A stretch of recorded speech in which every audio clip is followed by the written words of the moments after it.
Hello. Well, I didn't hear an echo. I hope everybody's having oh, I did. I knew that was somewhere. I hope everybody's having a great Saturday night. My name is William, and this is my so-called life. Yay! How's it going? I hope everyone's doing well. Yay! Hello. Great to see you, Gilly. Pam, hello. Great to see you as always. Joy, yay! Yay! Great to see you. Hello, everybody. How's it going? Awesome. So, I went a little crazy. I got some more Girl Scout cookies. I forgot about the do-si-dos. So either during this live stream or after this live stream, I will be eating 2 boxes and not sharing. So I tried not to go crazy downtown today. Hello, Alibaba. How's it going? Great to see you. Awesome.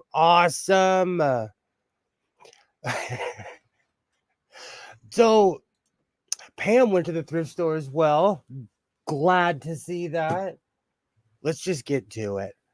Yay. Hello, everybody. Hello, Butterfly. Great to see you. Awesome. Awesome. I tried not to go crazy, but I always end up going a little bit crazy when it comes to going downtown. The thrift store and everything in between. I tried not to hit it as hard as I did last weekend, but looking at everything, I kind of did. Hello. Depression is back to you, so don't be surprised if I'm a little quiet tonight. I'll be here. We are here for you, Kilroy. Great to see you. I totally understand. More than most people. I totally understand. Great to see you. I haven't bought any Girl Scout cookies for years. I have a problem. I'm willing to admit that I have a Girl Scout cookie problem.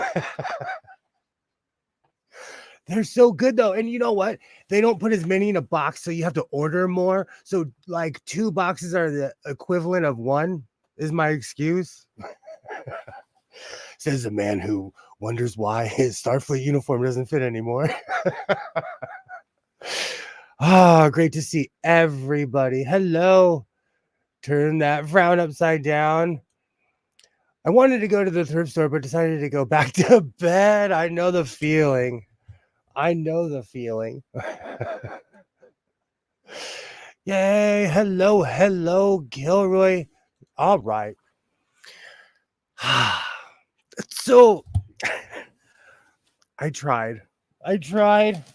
What? Oh, in my defense, this was on sale. I got it for under $15, and the box is going to go a part of my box collection, which I don't know. Actually, you can see it from in the rafters. I have a collection of every sewing machine box I've ever purchased or come across.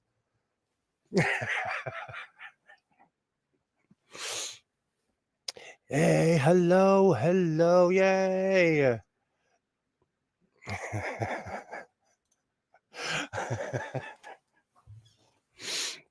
But the boxes I started collecting because I thought I was going to move before the election a couple years ago, and I did not.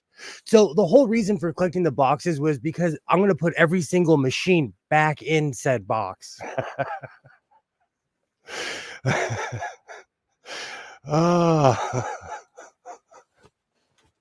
I can hear Pam's oh my.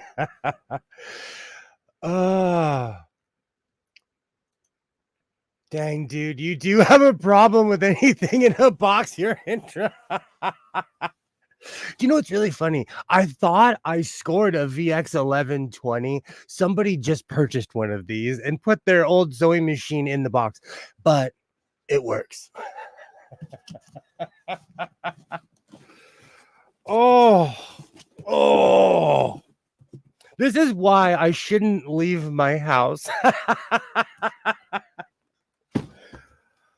Oh, you know what? I'm gonna do so frugal this year. I'm gonna try to not. When does is so frugal in February? I have to look that up. I have the boxes to things I threw out years ago. Thank you. I I had intentions of moving, but then the plague hit and I didn't go anywhere. I save boxes though too. I save boxes for everything, just and it's easy when I do move, like every single one of those sewing machines are gonna go right back in their box. All right. So this particular machine is threaded and ready to go. Let's take a look at it. And you know what's funny? We haven't even got to Modelo Man yet. But I couldn't resist myself. Because this is actually kind of awesome. And I can tell that whoever had this machine before loved sewing, because I had to defluff this before I started using it. If I see a stack of Girl Scout boxes from the 1990s to now, we are having an intervention, brother. Do you know what's really funny? In this room somewhere, I do have it has pictures in it, but it is a Girl Scout cookie box from like 1986 or 87 or something like that. So I'll expect to see you guys on my couch when I come home from the thrift store tomorrow. I know you were supposed to come to Texas with the mass exodus. Do you know what's so funny, Butterfly? At least 10 more people I know have moved to Texas. A lot of people my age have moved to Texas. It's so weird. It is so weird. It is the mass exodus from California to Texas.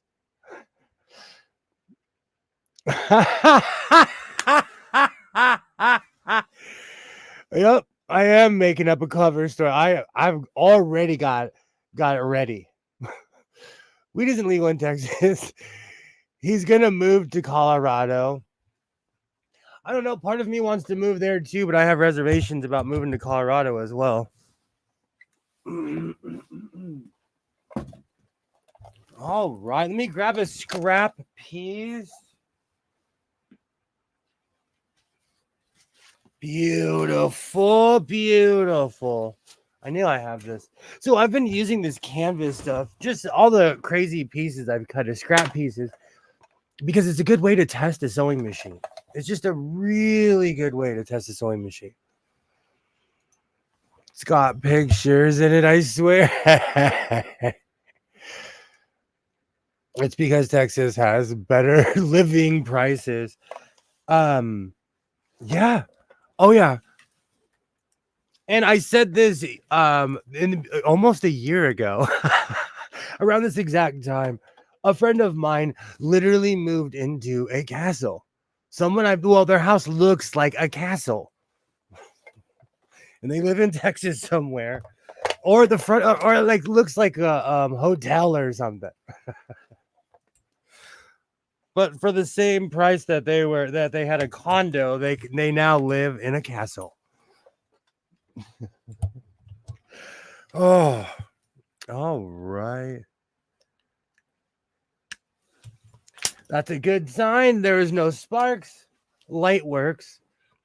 Do you know today has been kind of a crazy day? I completely forgot. Pennsylvania, yeah. Do you know every time I watch the Pens, I think of you, Kilroy. Every time, and the Pirates too. They just have really good promotion. Or it's that I think it's that East Coast biased as well, just because they're always on TV. and someone who used to play for the Kings now plays for the Pen, so I watch them all the time. Well, I'll be here. I will be here for a little bit. Utah cost of living is almost as much as California. You know what? It's so funny you would say that. I know quite a few people that moved to Utah as well. Quite a few people that have moved to Utah as well. We will be here for a little bit. All right, so let me switch my angle real quick. You know what though? I was just having this conversation with somebody that with quite a few people actually, and like, no matter where you move, the cost of living is high. Even if I was to move somewhere, eventually it would catch up with me. You know? Whoops! No, wrong camera. No, I do not want to see. Oh. It has an iPhone option, and I randomly clicked on that. Okay, so this is a Brother LS2125i. I thought it was the other machine, but they obviously purchased a new machine and put this one in the box and gave it to the Goodwill. Or I'm so sorry, the Salvation Army. House down the street from me sold. Wow. Wow. Yeah, I'm telling you, no matter where you live nowadays, housing is just gonna catch up to you. It's the craziest thing because I was having this conversation. They were like, okay, well, what about this, this, and this, and this? And I was like, oh, I forgot about that. Because I was like, I'm gonna move somewhere and buy this and do that. And they were like, oh, what about this and this? The only two things I have to consider in location are LGBT, safety, and hospital quality. So I'll never be able to live in a cheap place. Saving money doesn't matter if I die from one of my diseases. I agree. Sally's and Goodwill are like Coke versus Pepsi. That reminds me, today I went into Ross for the first time probably since the plague, and it was chaotic at best. It was chaotic at best. It wasn't the experience. You know what? It wasn't walking through the store. It was standing in line. It was chaos. I stood there clutching my pearls like, this is why I don't come to Ross. I would never wear pearls in public. All right. So I can tell that whoever had this machine before really took care of it because, as you can see, it's threaded. But it is throwing down in perfect state. Oh, it's making me a liar. Oh, it is making. Well, it worked perfect earlier. Like any machine, it needs just a little bit of help. But the feed dogs are nice. I need to mess around with the tension a little bit. I think that's what it is. Because earlier it was perfect. But I was futzing around with this thing. When you get a new machine like this, I'm not saying test every stitch, but I go through almost every stitch on here just to see. Because sometimes when there's a problem with the bobbin, it corrects itself. Oh, see? It corrected itself. I'm like trying to show a camera that. All right. There we go. So the top stitch, I don't know if you can see that. The one that's crazy, that was the first stitch. And then you can't even see the second one because it was perfect. So all the machine just needs to be used. That's what happens. There's a lot of machines that just sit around and they end up throwing a stitch or two. You just have to give them a second. Not every machine, but I got lucky with this. Somebody obviously stepped up and got a new machine, and this is in perfect condition. So this is a perfect backup machine. And I forgot to do a video about my other brother machine that I just purchased. So be ready to see a video coming to my so-called life near you. Looks like the zigzag needs some work. Exactly. But with something like this, it's actually improving my skills because I'm taking these apart and I'm getting better and better at fixing these. These machines I almost give away. Contrary to popular belief, I do sell a lot of machines. And if somebody needed help, I have a few of these and I usually end up just giving them to people. I think so too, Pam, and a bit more bobbin. Spring cleaning, absolutely. I was all excited when I got this, and I instantly was like, oh, let's just see how it goes. Awesome. Awesome. Today has been a full day. So I'm on this quest for the perfect pair of sunglasses. And so, in downtown, it's the land of bootleg stuff. I bought new sunglasses. These glasses are so dark, I can't see the chat. But they're perfect for driving because I know no one wants to hear it. But it was like 71 degrees here today.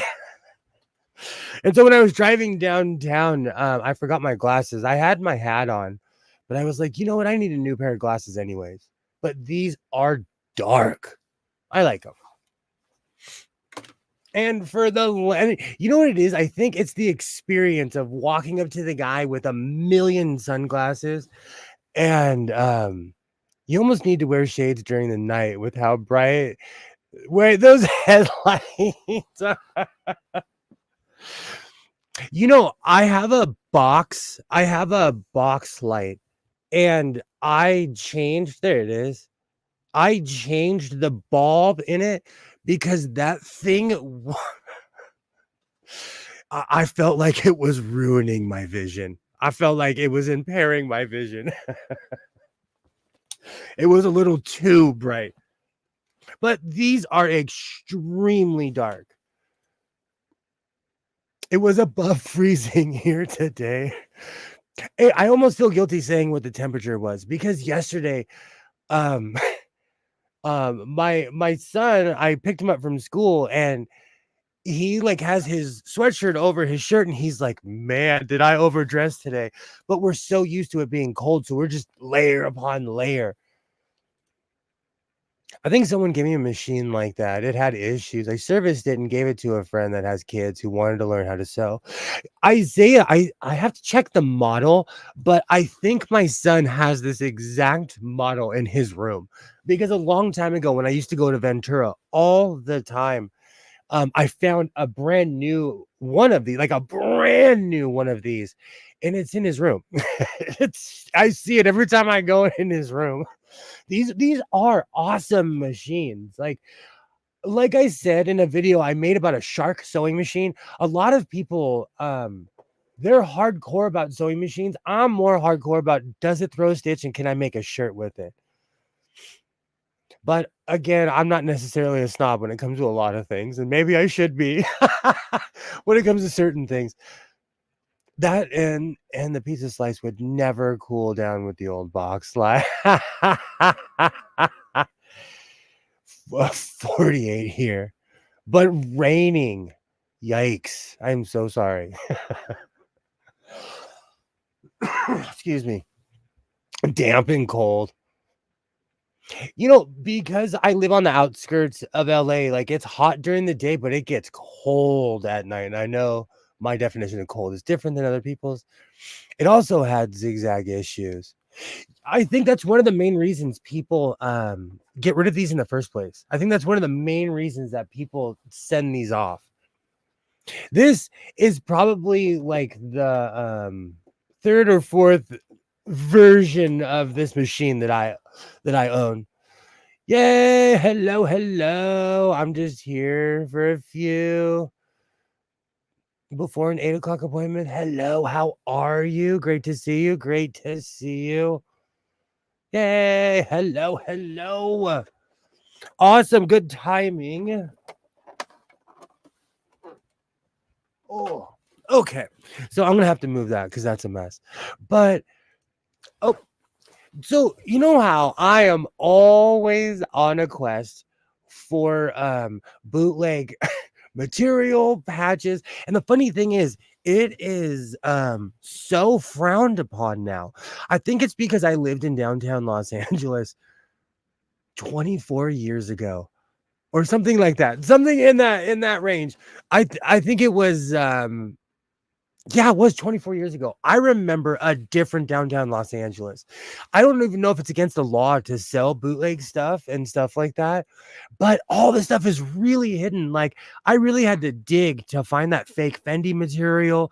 I really do not find fake labels or anything anymore. And then today I was perusing the patch shop. Funny thing is, I went in there for a single star patch, which was probably a buck 50, and I ended up spending 12 bucks, even when I was trying not to. But I couldn't help myself. I could not help myself. This, this is a fake Gucci patch. It was hidden. I even asked the guy, I was like, so these are kind of like don't ask, don't tell. And he's like, yeah. I was like, okay, I promise I won't show people on the internet your fake patch. But I laughed so hard. I've been looking for these all over the place. It used to be everywhere. But so I might sew this into like one of my vests or something. I think one of my really, really ratty vests, I'll probably sew that into the label because there's a vest I stopped wearing because I wanna preserve it. But it was something that I wore every day. It was like the vest I used to wear when I was streaming all the time. I didn't see that on it. It's no, the funny thing is that I've been to this shop multiple times now. I know the lay of the land. I used to stand there all timid and meek and ask for a basket. I walk in, grab a basket, I'm grabbing patches, and I haven't seen any of this. And this was one of my original reasons for going down there was finding the bootleg stuff, but they've really cracked down on it, so you really don't see it anymore. See what I but they have all of these patches, and it made me laugh because under all the religious patches, they had all the bootleg stuff. And I was like, uh-huh, you're hiding it. Yay, hello, hello. And I grabbed this because all the other stuff, like the Louis Vuitton, all the other stuff was really, really, really fake. And this was more realistic, and it was just something to laugh at. It's not even anything I'm gonna claim is real. If anyone asks me, I'm gonna say it's faker than a $3 bill. I'm doing a Greta. Oh, good times. But I found a new section at the patch shop today. The fake label section. It made me laugh. But do you know what makes me laugh the most is there is a fine line between a well a poorly made patch and a well-made patch. The difference is thread count. And I'm not kidding you. You could have the same patch. Oh, I just used my coffee pot patch. My coffee pot patch was the perfect example. One I bought for like $3.99 on Amazon, and one I got in a giant bundle. But the difference was the one that I paid $3.99 for had a way higher thread content. And so because of the thread content, it looks well made. And so they used a ton of thread on this, is what I'm trying to say. So this is well made even for a bootleg patch because usually they'll cheap out even on the material. Well, I'm really not getting used to to my keyboard. It took me a while to get used to a keyboard. That's why if you ever see me do this, it's because I have to reach over the microphone and everything. Awesome. Awesome. What else? Oh, I went and saw my best friend, Mr. Modelo Man. You know, I don't care. I it is a thrill when I turn the corner and he's like, "Yes." Yeah, he is cheering when he sees me cuz he knows that I'm going to buy some fabric. So, actually, I'll get to that in a second. Let me get to the stuff that I could grab first.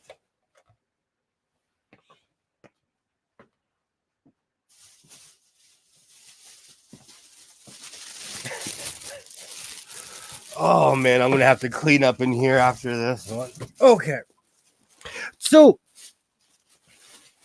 while I was there, I realized yay. Practically type stuff out before you press the so nothing good comes from a crinkly black bag. Is this, it's really you know what? I'm not going to equivocate. I am not going to equivocate. I am not going to equivocate. But that is so far, that's a comment of the evening so far. Isn't that true? Isn't that true? Nothing good comes from a black crinkly. See, Gilroy, this is why we need you here in the House of Soy. This is why you are number one. While I was standing there, I realized that there's a ton of fabric that I have already purchased from him. I was filming for a short that I eventually will release. And I was looking while I'm filming and I was like, I've purchased that. I've purchased that. All the stuff he has in the front, I think I've almost ran through, but there are some favorites that I am going to revisit next time I go. But this, it's been a long time since I purchased anything that was floral, that was actually something that you could show. So I got this because I purchased a bunch of stuff that's really funky all over the place. But this is actually something practical. With my Santee Alley fabric, I was thinking about making like an old-timey cap and everything. I might do it with this. I don't know. I might go full old-timey with this one, but I love the material. And it's kind of stretchy, but not as stretchy as the stuff I've been purchasing.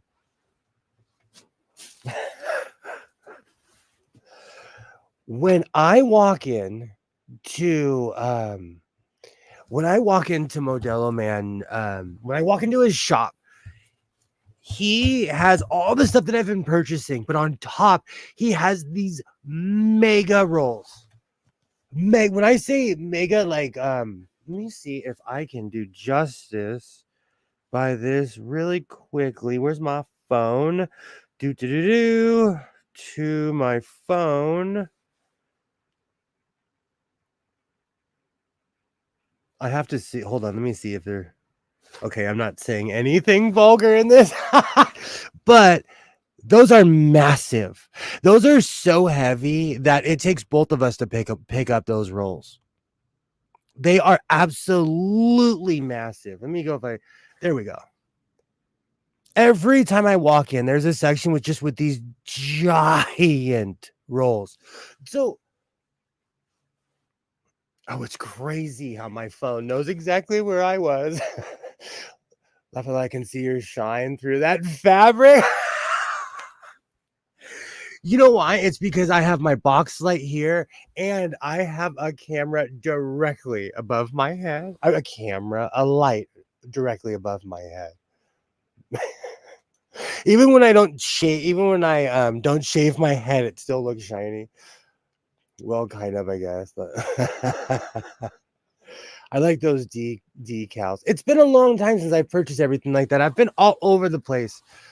Speaking of which, I'm about to go right back to the nebula of all over the place in a minute. Factory rolls, they get mounted on machinery, not for fabric shop. Cool.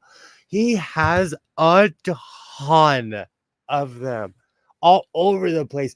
And he gives it to me for pennies on the dollar, if you really think about it. Because I'm sure he wants to get rid of it.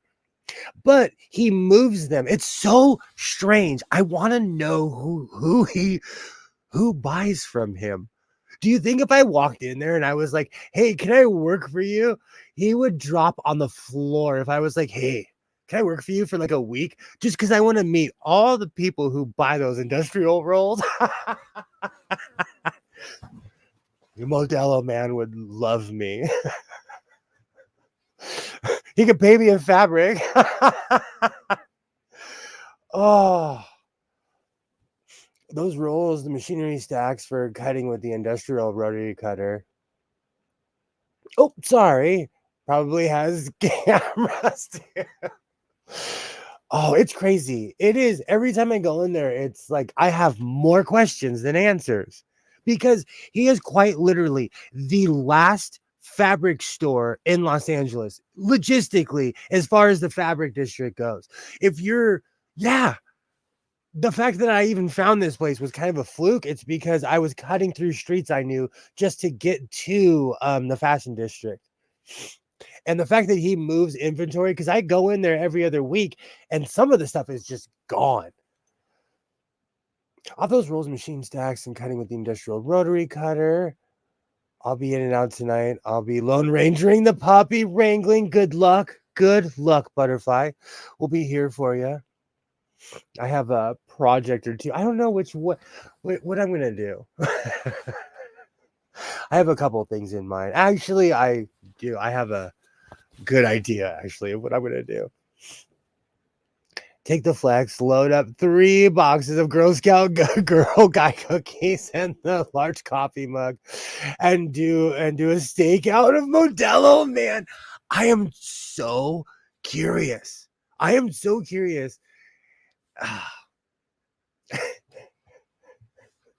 want to know how he moves all of that fabric. So, needless to say, curiosity bit sewing. I walk in and I see these giant rolls. And so I purchased some. It was so heavy. He's like, all right, he's like, okay, but you have to help me with this one. And I get in there and I'm shimmying it out. I'm in there with both my feet. He's laughing. He is literally half my size. He's like, watch. He gets in there. It's all about science. He got in there with leverage and with one pull, with all of his body weight, he pulled the whole thing out. It was actually a sight to see.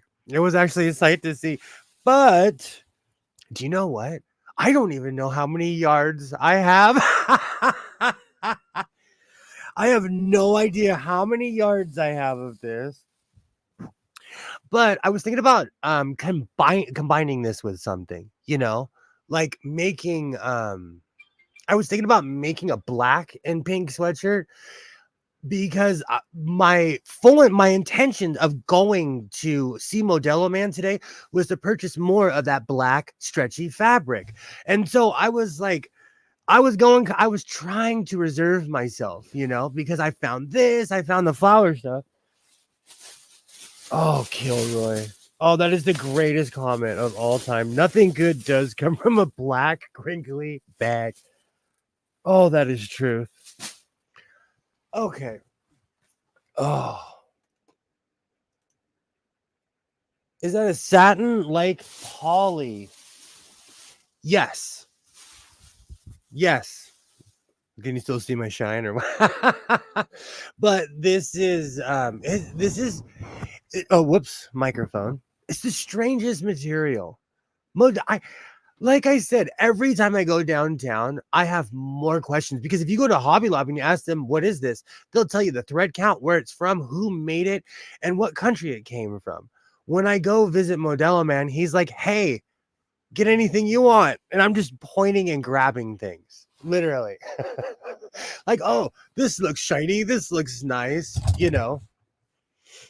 I haven't come back for sequins yet. He's given me the cheapest price for sequins. That would be great for a shirt if you like matching a type of fabric. I was thinking about that too, but I was also thinking about I have so much. I can do quite a few fabric. And look how much this shines. All right, which brings me to my it's black because they know you're ashamed of what you just bought. Oh, Kilroy. Whenever oh, that's kind of true. Whenever I see someone, especially in the middle of the day, it's always when I'm coming home from work and I see someone with a black bag or something, and I'm like, "Mm, you're living the life over there. Judge, judge, judge." Perhaps one day I will pull away from that harlot synthetic. But I watched Lord of the Rings way too many times, but not on this day. Return of the King still stands. Such a good movie. Such a good movie. You know what? Never mind. I didn't look. I probably have that movie around here somewhere. Oh, well, me too, but they do help out with mock-ups. You know what it is? It's I'm all over the place with fabric. I when I go to it's different when I go to certain places, like, and that's another observation I made today. For as much as I have just absolutely touted about downtown and said how amazing it is like it's slowly dying. And business by business, I'm noticing less doors open on the main boulevard with less shops.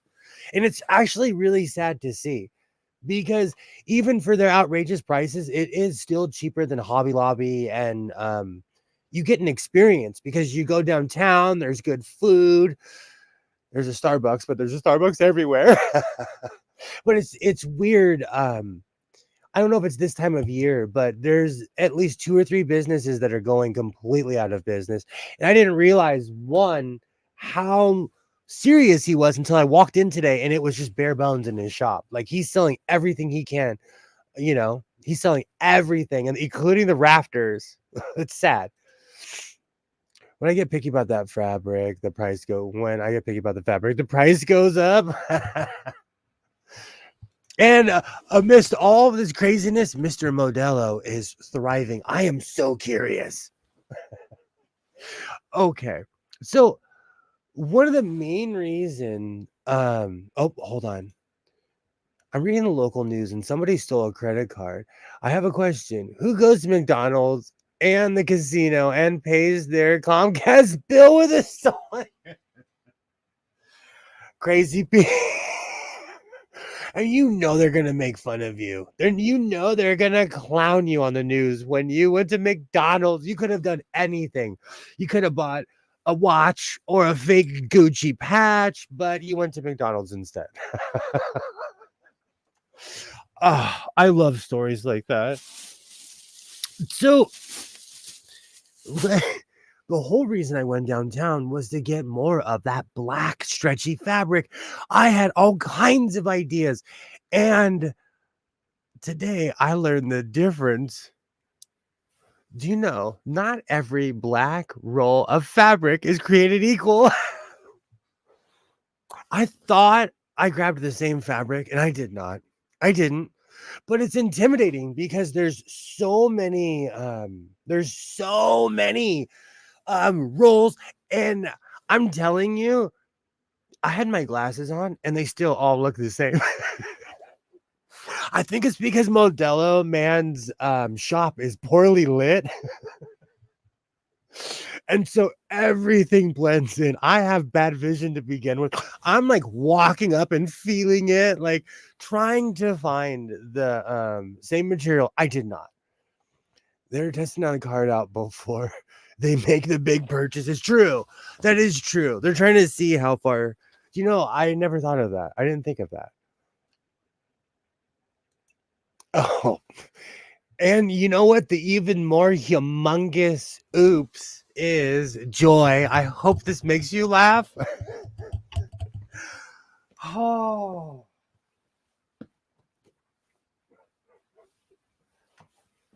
So I thought I was buying it in the same. Oh, I gotta let me move my coffee cup before that becomes a tragedy. All right. So so I thought that I was buying the same material and I wasn't. And I told Modelo Man, like, hey man, I think this is the same stuff as last time. Like, you know, be as generous as you can. I do not know how much this is. But I have a lot of I'm so sorry. I am dying because um he gives this to me for pennies on the dollar. But I need to build a rack because my rolls are growing. Behind me, right here, are all rolls next to that mannequin. Those are all rolls. I have issues. This is probably like, it's got to be 11, 12. Like the lady at Hobby Lobby, she told me that if you count, like, oh, this is crazy.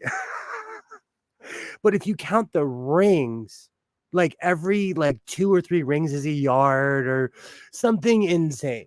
Something insane. But if I told you how much money I spent at Modelo Man, you'd be like, "What?" I didn't even spend that much money. And I gave him a tip because again, I felt guilty. Because it is not a secret. I was raised Roman Catholic. I feel guilty about everything. So I was like, dude, you can't like you can't just charge me this low price. Like, here, man, here, like, please, like you I told him, like, you help my YouTube channel out, brother. Oh, I would have to buy one of those machines that he has. Oh my. But don't be a fool and associate the soul. Oh, that is the word. That's crazy. That's where I'm like, you deserve to go to jail. You do stuff like that. It might not be the same, but I hope you. What happened was I actually this time I was ready. I thought I was 15 steps ahead. I had a sample piece in the car. Um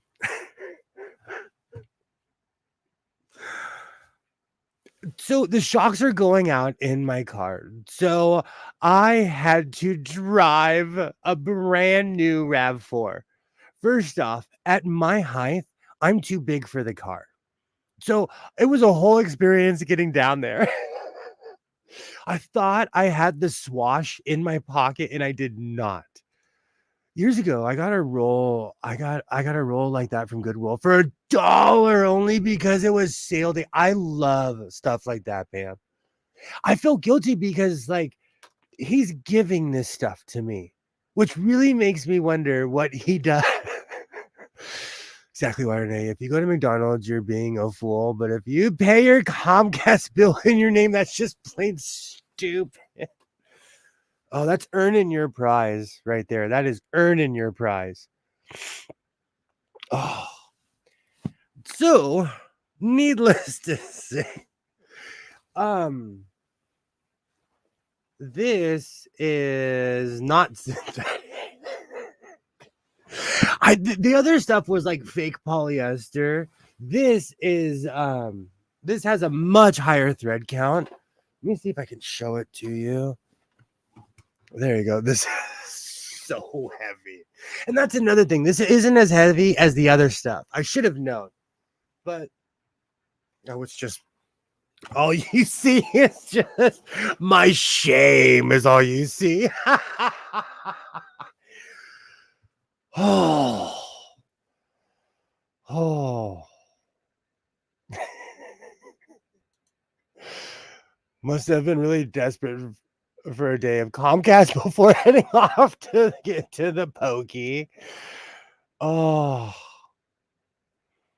and that is a nice find. That is absolutely. You know what's so funny? Because of when I hear things like that, I'm always looking for fabric at the Goodwill, but it's few and far between. And there was one time I made a cape, um, and it was offensive to a few people, and like they got even more mad when I told them that it was meant to be a shower curtain. Must have been really desperate for the Comcast. I have used up all that fabric I got though. It makes me sad sometimes, but hey, it was a good find. Pam, you get lucky though. This is what I was trying to tell my son because he's like, oh, he's like, I always find all this amazing stuff, and I'm like, it's because we're consistent, son. It's because we come back and we're looking. No shame. I think in getting that role, it is my honest opinion that fabric prices will go up in a serious way soon. Shipping from the producing countries will be difficult and more expensive. I didn't think about that. You know what's really funny? And I don't know if it's, correlation, causation. So take of it what you will. But like I said earlier, there's a lot of shops closing. I don't know if they can't afford being on the main street in downtown because a lot of the side shops are still open, but I know for a fact that rent is thousands of dollars cheaper. So if you're on the main boulevard, which used to be hopping, which is now not even that many shops. And it was really sad because I thought it was just because I was early, not too many shops were open, but I went and hung out with Modelo Man, and when I came back, they're the same amount of shops that were not open at 7:45 were not open at 9:45.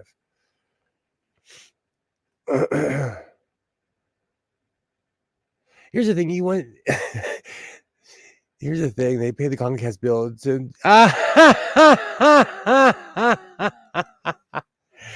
they said, "Woo, free McDonald's." Yikes. The casino though, get help. Get help.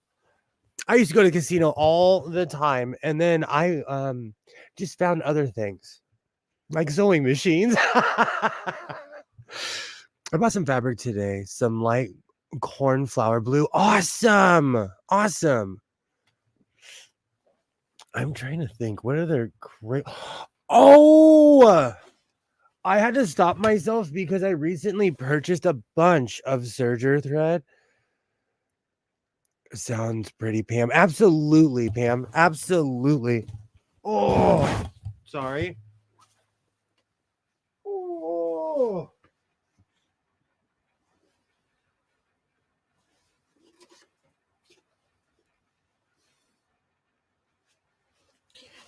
Oh. So I parked my car in a really contentious spot. And the only reason I say that is because when I parked my car, everybody was like, "Oh, you're lucky." And they were like eyeballing me. In this LA, and parking in general is like a 5-hour stream. I'm not going down that road. But I was wandering around because I do get there early before a lot of the shops open, which people are nice to me because I'm the first customer of the day. They love me for they're like, "Hey," I all the time they're like, "Hey, first customer of the day, I'll give you a deal." I saw that they were considering powering container ships with that wind again. I might do a thrift haul video tomorrow. Awesome. Awesome. Awesome. I'm thinking about when the stream's over, if I still have espresso running through my veins, I'm gonna do a forgotten sewing machine video because there's 2 sewing machines I have forgotten. Well, not there's one, which I'm actually happy because it's 2 brother sewing machines I can present in my video. Awesome, Pam. I will be there watching. Awesome. Tell me what time, Pam, and I will be there as well. Yay. No, they were looking at you parking thinking, did he see that guy fit in that RAV4? I was in there like a sardine. It actually made me feel tall. It made me feel tall. The other day I got in with my cowboy hat and it took my hat off when I got in there. Oh, good times. Good times.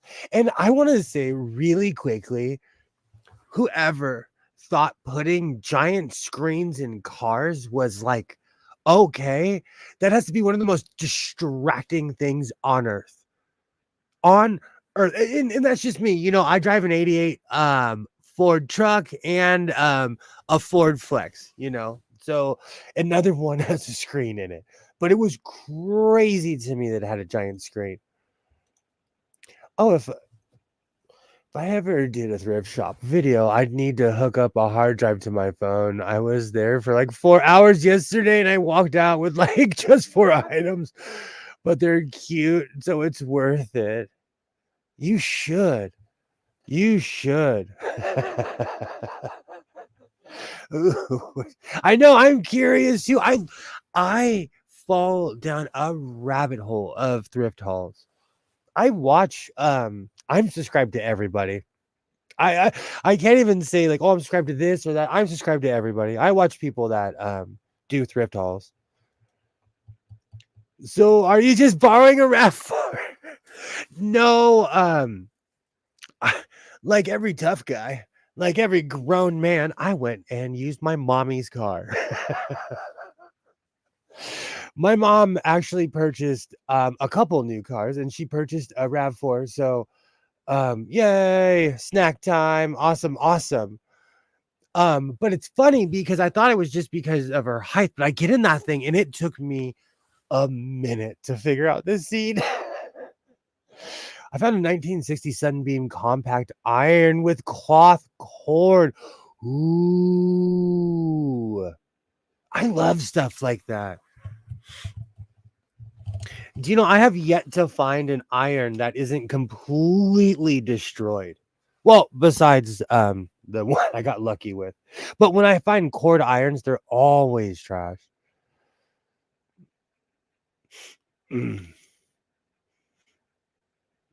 Yeah, it's my mom's car. The shocks are going out of my Flex, but they have to order them. And I didn't want to go all the way down there in a car that you know, needs new shocks, because when you're driving on the freeway, it's just constant stop and go, stop and go. And the closer you get to downtown, it's more traffic. And I think it's like that in any downtown, no matter where you live, even if you live in Kansas. I've been to both of them. Well, I've been to Kansas, Kansas City. Absolutely. Absolutely, Joy. That's awesome. It is pretty blue and excellent. Oh, awesome. Excellent condition, I think. A couple of cute maxi dresses, a long line. What? Oh, and a top with a subtle trans flag colors. I was going to get the top, but it had trans colors, so I had to. It's international law. Awesome. Awesome. Awesome.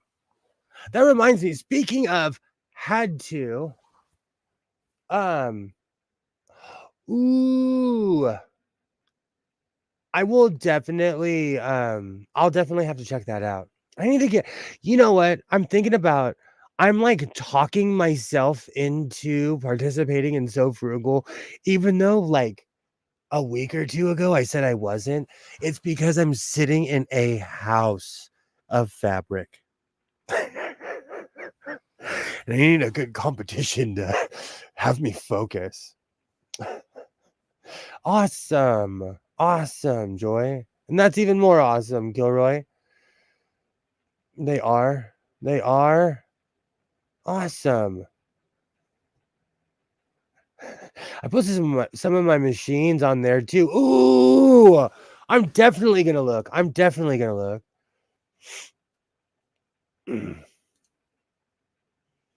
Gonna see nice hauls this weekend. Okay, so what else was I doing? Oh, I got these for $1 each. When I was parking my car, I was like kind of perusing around because I went to the patch shop and it dawned on me that whole street is patch shops. So I got these for $1. And I have a question. when I replace my serger thread, should I replace all of them at once so that they're all the same length? Or am I like never going to use the other rolls again?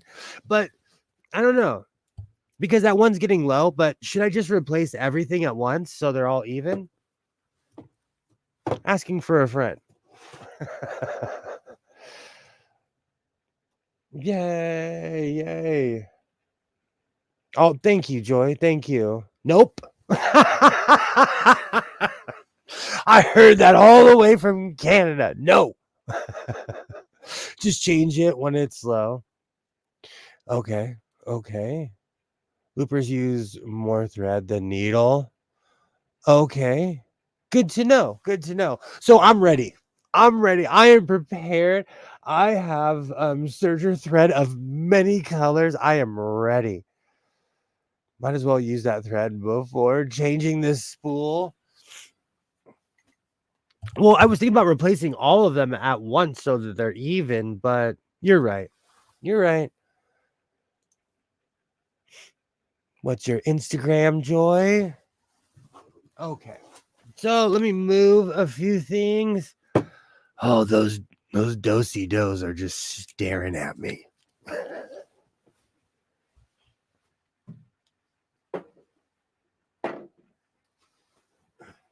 And you know what's really funny? My son and I have already ran through the original haul of Girl Scout cookies. I forgot I hid these up until right now. I just looked at the fabric. I was like, oh yeah, I hid those from myself. I sent you a message in Instagram about 2 weeks ago. I've got to run, everybody. Have a good night. Great to see you. Great to see you. Yay. Later, later. Have a good night. Great to see you. As always. You're gonna have to start doing some dosey dos to sweat off those. Do you know my decadence? I always talked about how I start eating in November and I stop like around New Year's. This year I've just kept going. Really is what it is. Usually I'm one of those people that lies to themselves and goes to the gym and is on the bike. Nope, no, I'm not lying to myself this year. I'm sitting in my house eating dosey dos, enjoying life.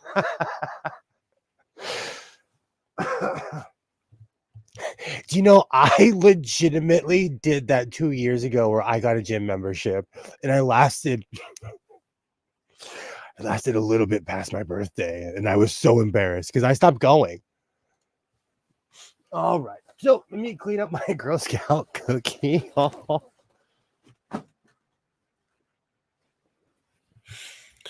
Well, my original idea was to make like a two-tone sweatshirt or something like that. But I'm thinking about making more of like a 1990s sweatshirt where it was like a t-shirt hoodie combo. Because I also need to practice on not like okay. So when I make a hood, I make a giant peasant hood. I still to this day do not know how to make a normal sized hood. Excuse me, for a sweatshirt. I would have totally missed that. I found you. Yay! Sent you a link in Facebook for you. Yay! I need to get on that too. I'm not on Facebook that much. And I'm going to tell you honestly, Facebook, I'm not a fan. It's a mess. Facebook's a mess. Yay, I'm glad everybody found each other, but I will get on that as well. I do. I'm not on Facebook as much as I used to. I used to live on Facebook and then I found YouTube.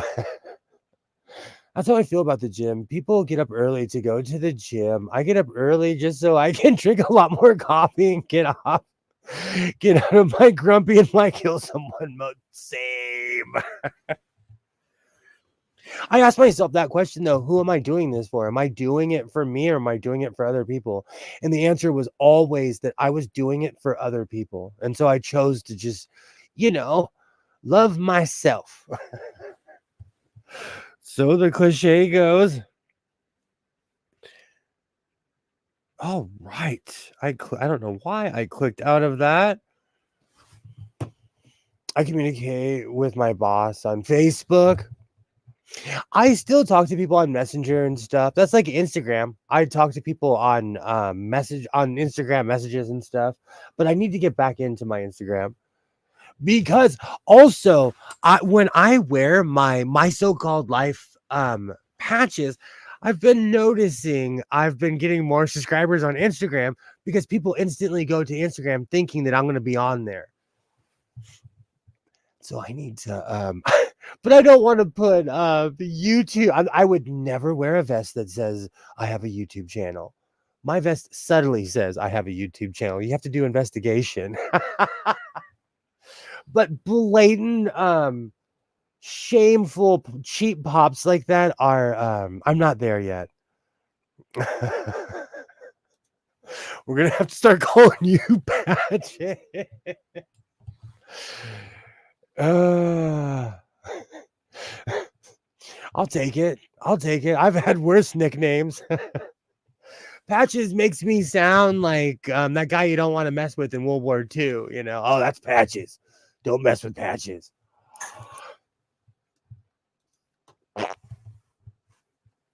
He's heartless on a full inhaler. Yay! Yay! Running late on the appointment. Well, we are here for you. We are here for you.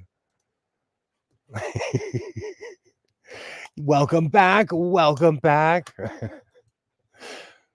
My online life and my real life are like church and state. I keep a Berlin Wall between them both. Do you know, every time I go to Hobby Lobby, I gain a subscriber. But the staff looks so mortified. Do you know what's so funny? I went to Ross today instead of going to Hobby Lobby because I was like, you know what? I don't need that kind of stress in my life today. And this is me driving. But it's been so long since I've gone to Ross. It was chaos, by the way. For anyone who's wondering, Ross has not changed. It is chaos. And I went there during the plague, so we had to keep distance from each other. So it was so peaceful last time I went to Ross. That's not the rule now. Picturing William with floppy ears and a ring around one eye. Thanks for noticing. Thanks for noticing. Oh, today has been crazy. And you know what's so funny? I told myself this year I am not going to buy any modern sewing machines. I have failed. I am man enough to admit I have failed on that. You know, I really like my new sunglasses, but they're so dark I can't see that. But I like them.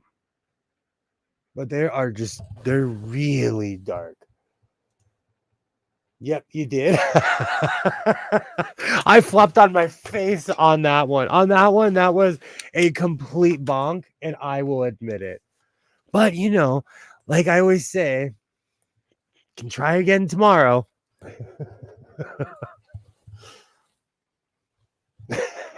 Sundays, I've been trying to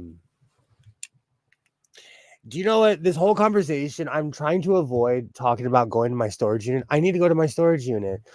I was thinking about trashing my tree. I'm just gonna put it in my storage unit with quite a few other things.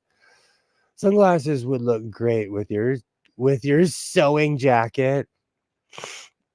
Oh, absolutely. See, and that's the thing. I buy certain items for certain vests and certain things, and I just like the way they look. And I was looking for something that would fit under my hat, but I have a giant head. So, you know, that's just a quest that I'm going to continue on. Just ask any teenager if they're modern, then you won't feel so bad. Oh, you know, I'm out of touch. You know, I am so antiquated. When there are people my age, they're talking about certain things, and I'm like, oh man, I really don't keep up with modern times. Like, I really do not, because I'm here sewing, minding my own business.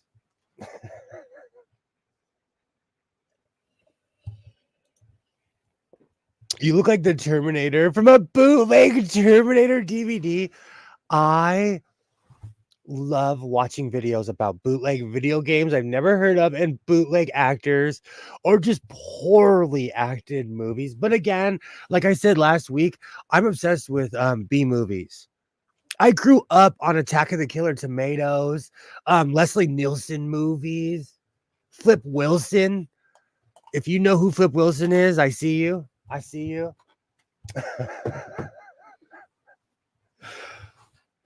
Oh, that's hilarious. All right. So, oh yeah. All right, I'm gonna start cleaning up because I know what I'm gonna make an hour in. You need to sign up with Tubi then. Do you know what's so funny? The only reason I haven't is because I've heard nothing but horrible things. And you know, because I'm behind the times, I watch certain things trying to be hip. And like every time someone tries to insult somebody, they're like, you belong on Tubi. So Tubi does not have too many promoters.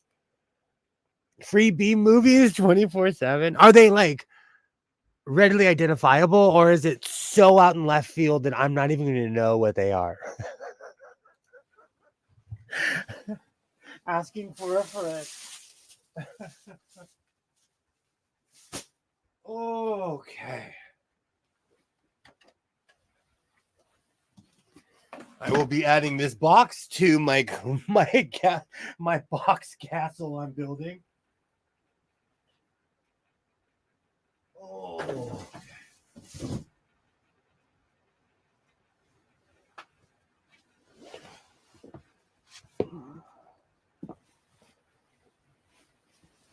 All right.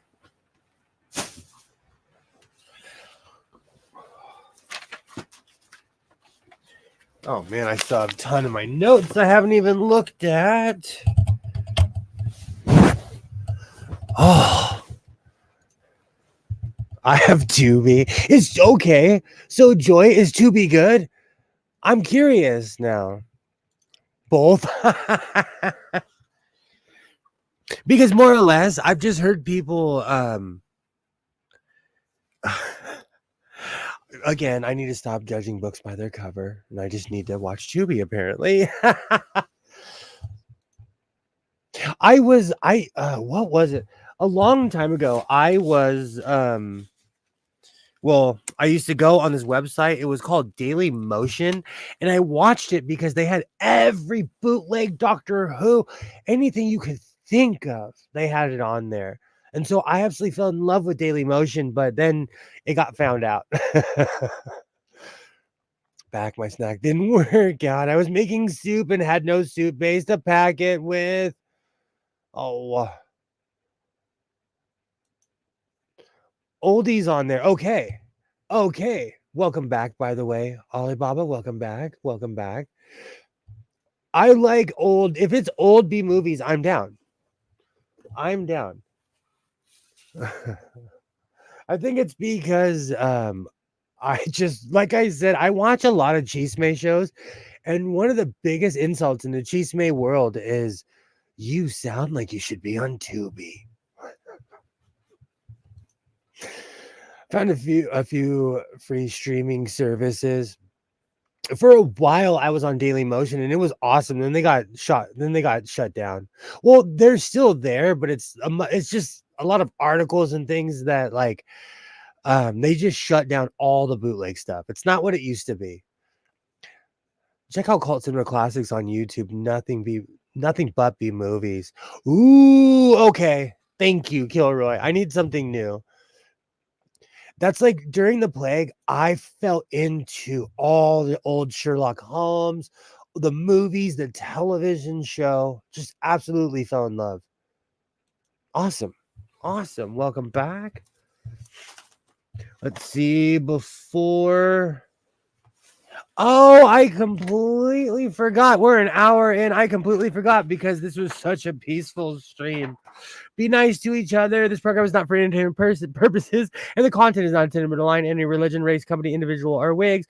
All opinions expressed by my so-called life and program participants are solely their personal views and do not reflect the views of every human being on planet Earth. I can't believe I forgot my disclaimer. I thought so. You forgot that. Be kind to each other. It's not worth it. My Bobby Brown shirt is a hit. Now I have to think it's I have to think of something better now. I'm still thinking about ordering the world's largest cup. I'm still thinking about ordering the world's largest cup.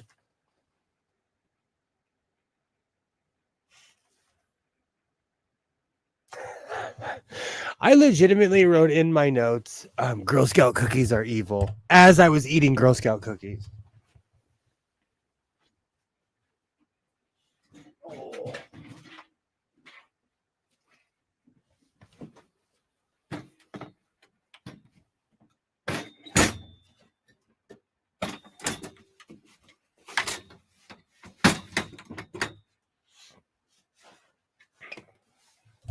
So, what should I do with my? Oh, I can make a Klingon flag now, comfortably. What should I do with my like 15 yards of black fabric? Boo, down with your group. That thing you believe in is trash. Oh, the good old days. Yes, those cookies are evil for me. Just kidding. Just eat one. See, that's my thing. I was so embarrassed. Like, I have a nightstand, like most people, and I was sitting there and I was watching hockey highlights. I ate an entire box of Girl Scout cookies. I ate an entire box, and I sat there and and I'm like, how did I do this? Putting the disclaimer to work. Absolutely. I'm not trying to intentionally malign anyone. What is wrong with a Thin Mint cookie food fight? My son was so mad at me. I didn't get I can't say it. Thin Mints. There are 3 boxes in my kitchen right now. And I bought a bunch of the shortbread ones because my son was like, "Oh, these are good," and he ate a whole box. And so that's why I hid the other one. All right. Let's see. Oh, that's right.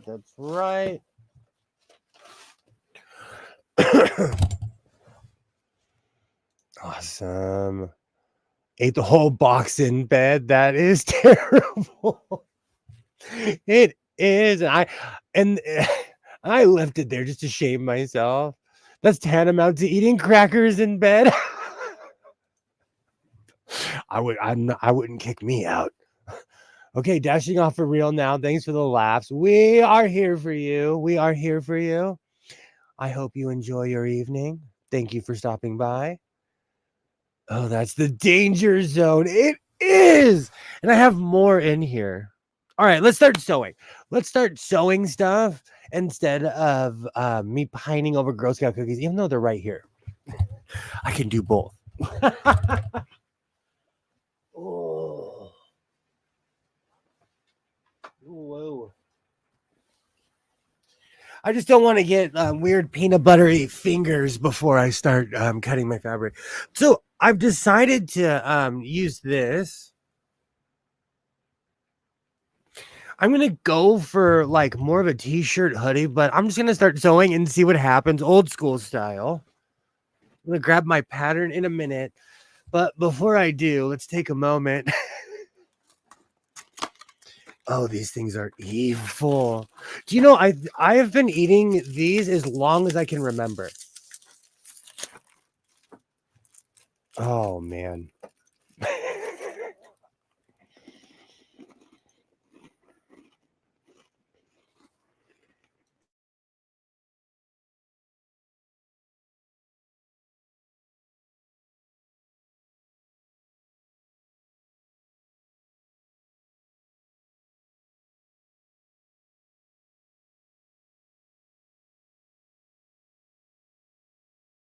No, it does not. No, not at all. Peanut butter does not surge well at all. Oh my gosh, these things are evil. Be gone. Be away from me. Oh man. I'm gonna eat that whole box when the stream's over. When the stream's over, I'm gonna watch hockey highlights and eat that whole box. Okay. So, we're an hour and 19 in. And you know what the funny thing is? I didn't even have intentions on doing anything that I did today, but I still ended up going downtown. I was crammed like a sardine in that car. And even with adjusting the seat, that car was not made for someone my height. And spoiler, I'm not that tall. I'm the definition of average height.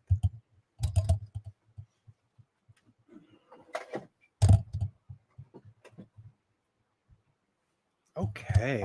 Let me get my angles, my rotary.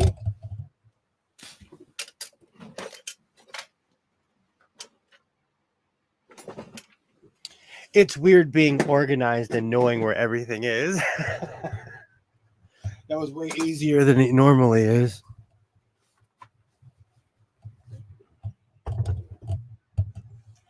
And contrary to popular belief, I actually own coats that have sleeves. I know it's a shocker. But I own coats that actually have sleeves.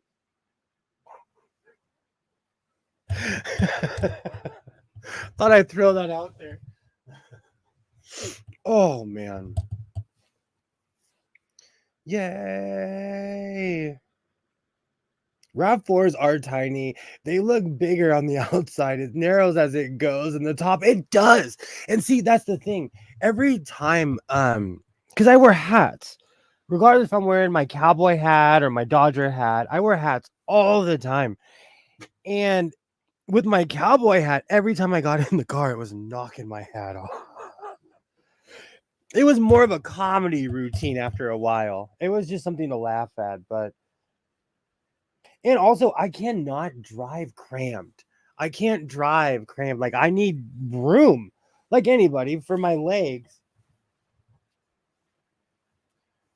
Which way are we going? Okay, there we go. Perfect. Perfect.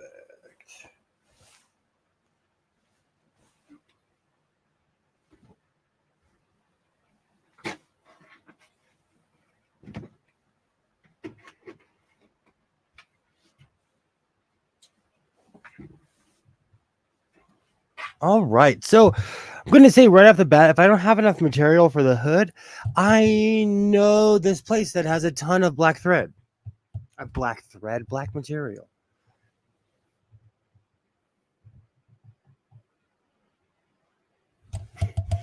Well, a tiny truck today is what a normal truck was 20 years ago. You're right. You're right. Cars are way too big. We will be here, Joy. We will be here. Do you think so, huh? Cars, like I do live in the land of SUVs. I live in the land of SUVs where, it's so funny. A lot of people have raised trucks here, and most of the time it's women. Like there's this stereotype of the tough guy with the big truck. In my town, most people who drive big trucks are women. I miss my little ish 1994 Chevy S10. I had I think it was a 98 S10, and I had a 1983 Ford Ranger.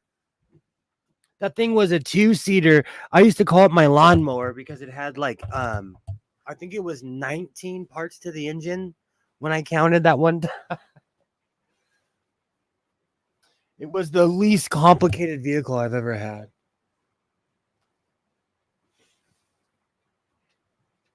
And it's definitely on the list of one of those things where if I ever saw one, I'd probably buy it again. Not like I'm a nostalgic person or anything.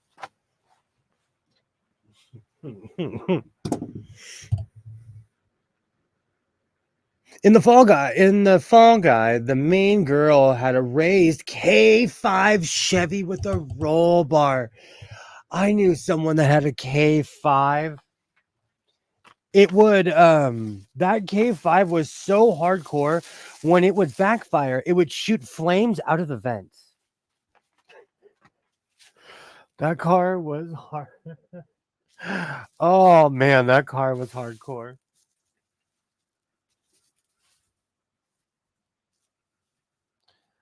All right.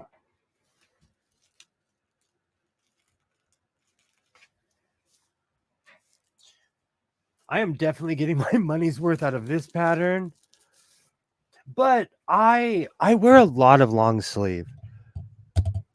So this is perfect for someone like me who makes their own clothes, because this is, and the funny thing is, this is like, I know my portions and everything, but this pattern on its own is perfect for my odd torso.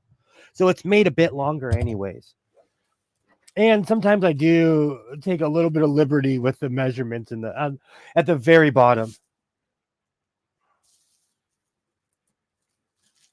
Awesome.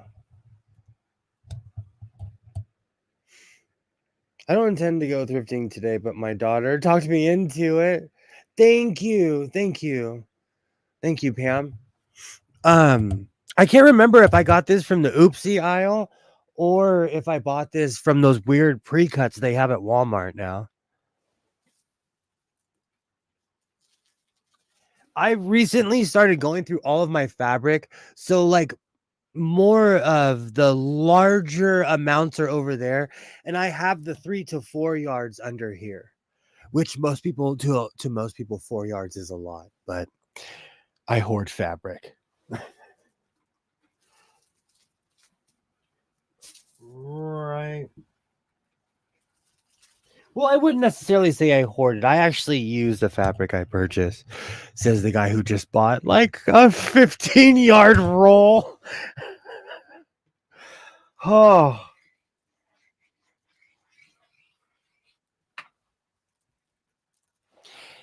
So what over ambitious ideas should I have for this year? I need a crazy goal. I need like something crazy. Should I make my own clothing line? I've been watching way too much Project Runway, Next in Fashion. Joy, how far are you in Next in Fashion?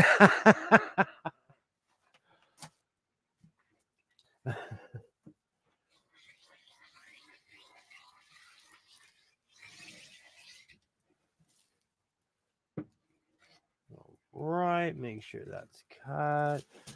Perfect. Okay, let me move all of this. But I need some overambitious plans. I'm already thinking about thank you so much, Pam. That fabric will go well with the denim too. Absolutely. Absolutely. It made me laugh because it's kind of New York Knick colors. And as somebody who grew up watching the late 1980s and early 90s Lakers, it kind of made me laugh. And that's the thing. Like, I'm not one of those people who like won't wear certain colors because of a sports team or something. I think that's crazy. And so that's why I bought it.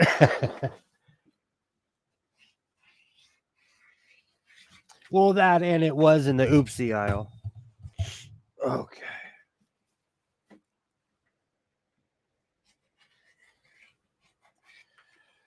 Perfect. Perfect.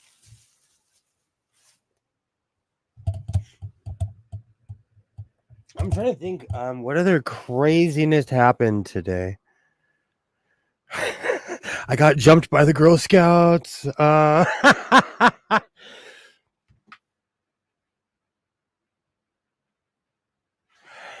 So, okay.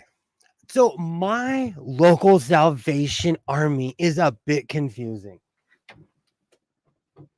And I say this more for the conversation and less for like, oh, they're confusing. It's just And you know what? I'm not saying this to complain because it's always in my favor.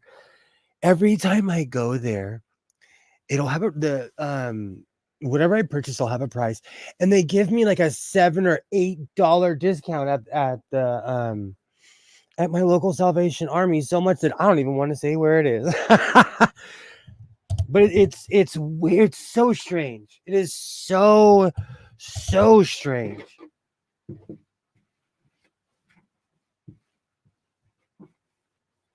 And then they like, I thought it was a fluke with that young guy who gave me a discount, but then I was in there today and this young lady gave me a heavy discount where I was like, oh, thank you. Like I was in shock of how affordable the sewing machine was.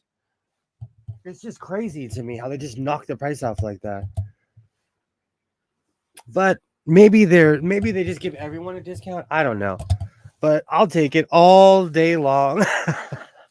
Or maybe the kids just feel sorry for me. They're like, is he legitimately buying another sewing machine? Take pity on that man. Give him a discount. Oh, beautiful.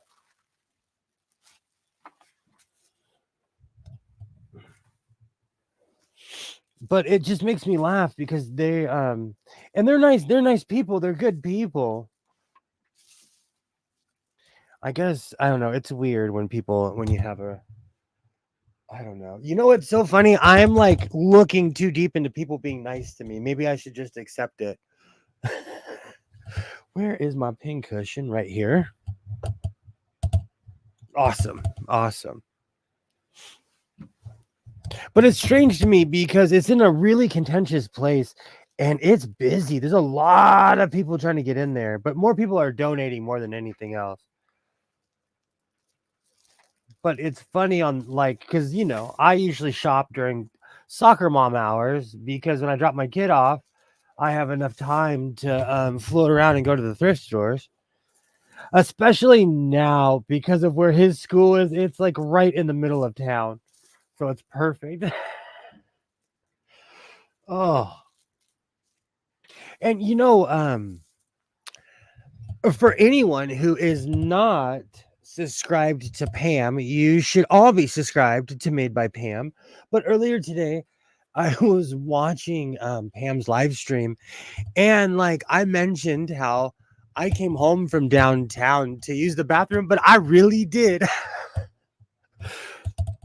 I timed it where I wasn't like running in my house or anything, but like I think I have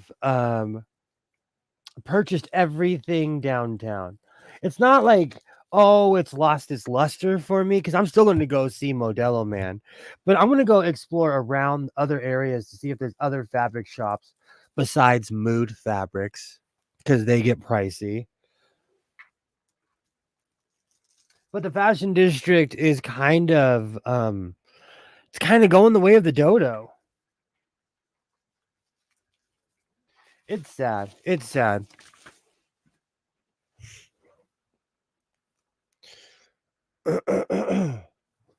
It's just sad to see something that and I just started going like 5 or 6 months ago. I started going downtown all the time again. And it is clean.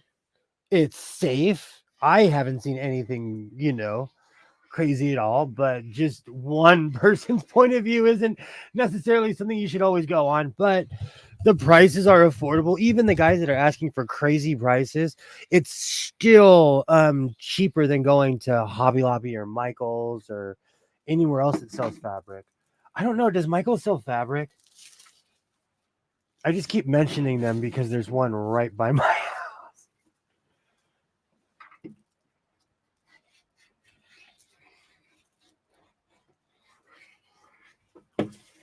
Okay.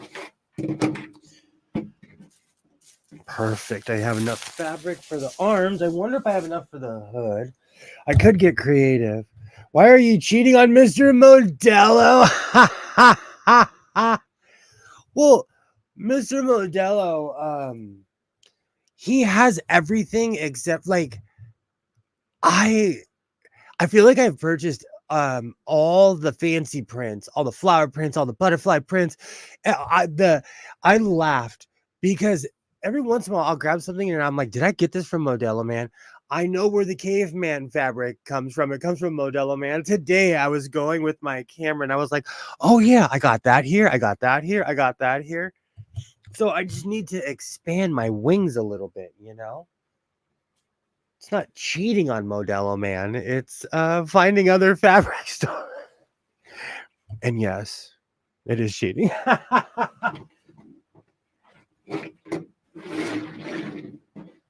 You know, it's so funny. Like Mr. Modelo gives me such great deals that it makes it almost like not worth it to go to other people because he gives me such amazing deals. So sometimes, hold on, I have to think about this one. I might just use this as the lining for the hood. But I can't remember what I was gonna say. You got me thinking about cheating on Modelo Man, Kilroy. Oh, I'm sure he has a ton of customers. He has to push all of that stuff. And in the back, he just has bags upon bags of fabric. And he wants a crazy price for it. And those bags are always changed. Like, you know, they're always switched out. So that means somebody's buying them at like $80-$90 a pop. Which I can see why people do that, but still, I don't know. Maybe it's a good deal and I just don't realize it. The bags are probably my height and he wants, you know, depending on what's in it, he wants a good price. And there was one where he wanted like 100 something bucks for it. But he was like, "Oh, there's silk in there." And I'm like, "I'm good. I'm good."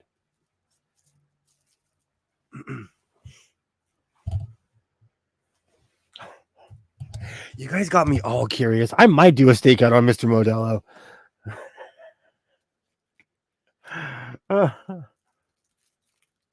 I would laugh if he really was doing something nefarious. I would laugh.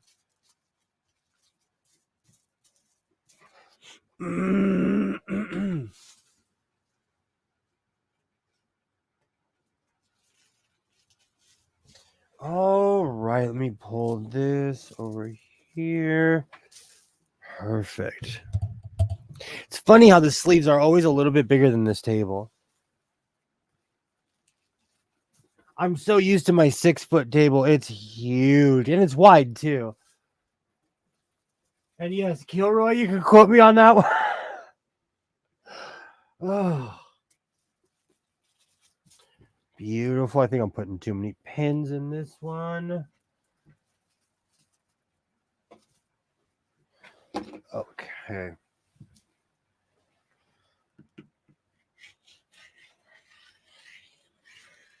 Perfect.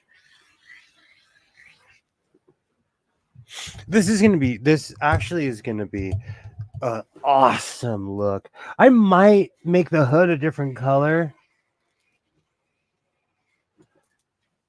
I might go black just to keep the color scheme kind of. Because I know if I go too funky, it might ruin the entire look of it.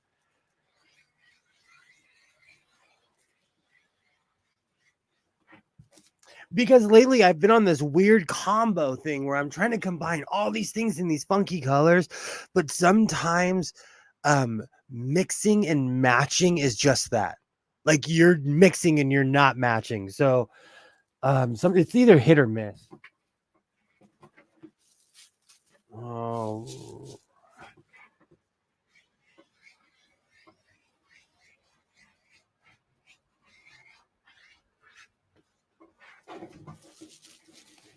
Perfect.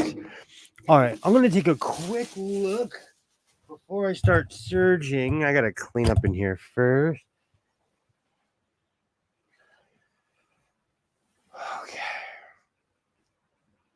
I have to remind myself that I do not need like a giant hood, but I'm so used to making the humongous hood that just doesn't look like enough fabric to me for a hood.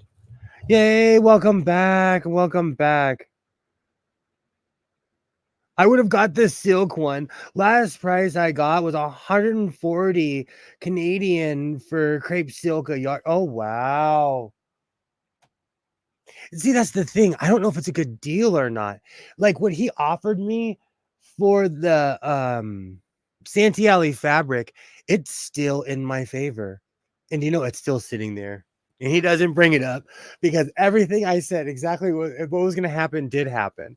I told him that day, I was like, you might as well just sell me this whole roll because no one's going to buy it. And no one has. Yay, welcome back. All right, I'm going to clean up a little bit. I'm going to make my shirt before I make the hood. It's a weird thing I do. It's part of my process. I've been doing this since the beginning of my sewing. I don't know why. I have no idea. Even back in the day, I would make these elaborate coats, and then I would make the hood. It's weird, but everybody has their process.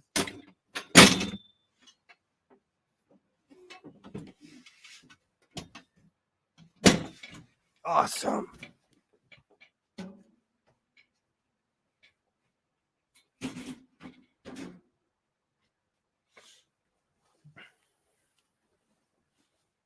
Beautiful. Oh man. I'm looking at them. I finally put away all my tubs and everything. So Christmas is officially gone. Alexa, what's today's date? It's Saturday, January 27th. January 27th, I finally put all my Christmas stuff away. I have to turn old A word up a little bit.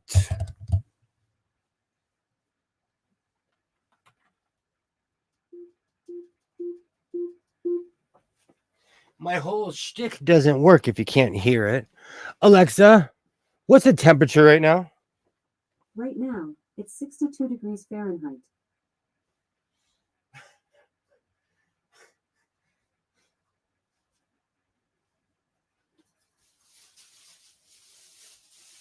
Freezing. 62 and free. I know it's everybody else. I knew it was like 70 today. And usually I'm cold right now. Like if I wasn't wearing any shoes or anything, I would be cold. And I could tell the temperature is definitely in the 60s.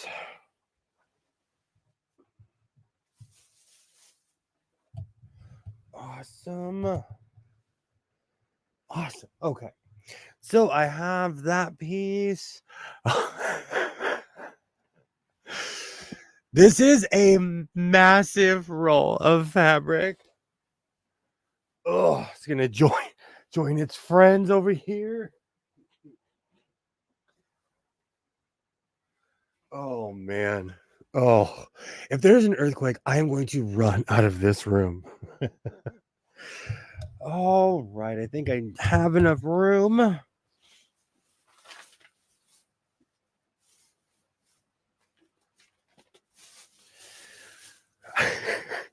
It is so sad. I found Girl Scout cookies I was trying to hide because my son ate a whole box, and I ended up hiding them from myself.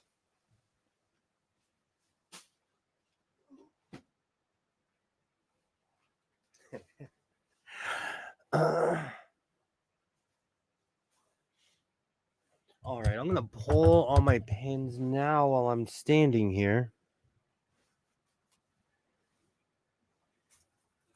Oh, this is gonna look awesome.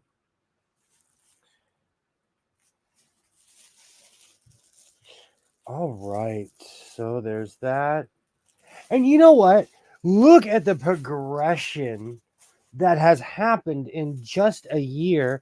I no longer line everything. And I'm actually surging onward and upward here in the House of Sewing. Nothing but onward and upward. I'm actually wearing, again, anyone who's just tuning in, you are not hallucinating. I have sleeves on my coat. I know you're used to just a vest. I'm wearing sleeves. I know. I actually have an extensive coat collection. I just choose not to wear them. Awesome.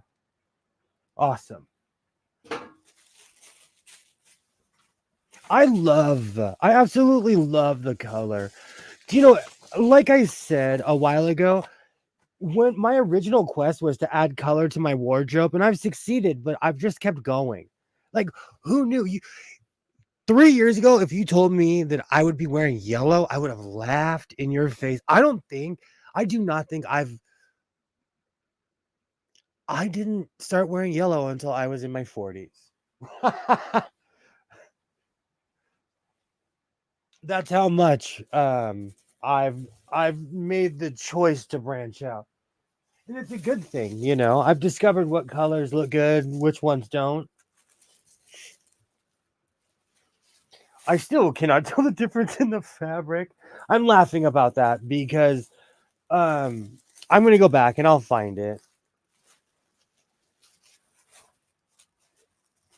But maybe my mistake will lead to something amazing, you know? Or maybe I'm just going to get bored and make a 20-foot Klingon flag. Sleeves look weird on you. I'm showing my age as well. As I'm sure a lot of people have. I do not claim to be the only person, but I come from the era of jean jackets. So, like, wearing a jean jacket reminds me of a certain era where everyone wore denim. When I wear my denim shirts, and I always like in one of my early videos, I was like, shout out to all the 90s moms who sent their stuff to the thrift store. That's real. I wear denim shirts. I wear all kinds of crazy combos. Do you know when I started, I wear a cowboy hat so much that when I do not wear it in public, people they don't recognize me. It's hilarious actually when I have my hat on. It happened to me today. Somebody that I'm friends with walked right past me at Walmart and I was like, "Okay, whatever. Whatever." And then they sent me a message on Facebook. They're like, "Oh, are you coming to so and so and blah blah blah?" And I'm like, "You walked right past me today." But they didn't recognize me, so they say. Just take this scrap with you. You know what? I left it in the car. That was the whole point of me telling the RAV4 story. I left it in the car, and when I got back, I was like, "No, I have miles of something else." But again, it's an opportunity to make something amazing. I'm not going to sit here and even pretend like I'm not a lemon into lemonade kind of guy. So even for as much as I was screaming like the Wrath of Khan, I instantly was like, okay, it's an opportunity just to do something else. I'm trying to, you got to stay positive. Let me grab a table and start penning. Don't forget the swash. I was so mad today when I didn't match the fabric because that was the whole reason. That and I was looking for a star at the patch shop and again I went in there to spend $1.50 and I spent $12. But it happened. I have a patch addiction. And you know what's so funny? Like I look at my patch box and I'm like, William, stop buying patches.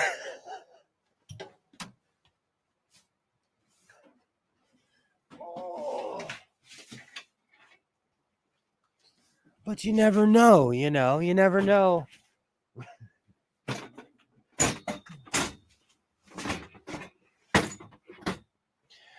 All right. But I'm one of those people that feels like you can never have enough patches. I'm into what I'm into. The funny thing is, I thought the world of patches were disappearing, but in a weird way, it's making a really strange comeback. I'm starting to see patch shops, not necessarily like the ones I'm used to that are all about metal bands, punk bands, grindcore, whatever you're into.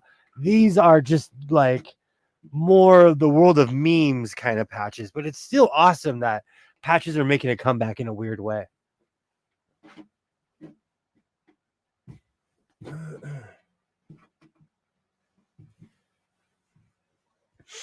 Especially when I walked into the patch shop. That's where I was going off about thread density earlier, because that's the difference between a good patch and a crummy one is just the thread count. And if they were courteous enough to hit the just to hit the up button on the thread density. It's the strangest thing. And the thread density is the difference between like a $3 patch and an $8 patch. It's crazy.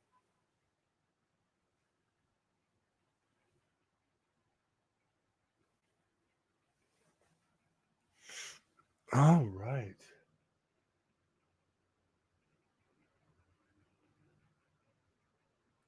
Sorry. Sorry. So somebody came on my blog honking, and I'm like, do you have a place to be, sir or ma'am?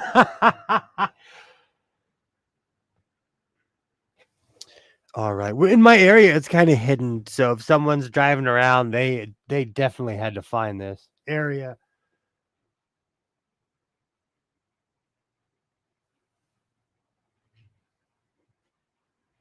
Perfect. Let me add some more pins, because that is the first pin, but it's looking great.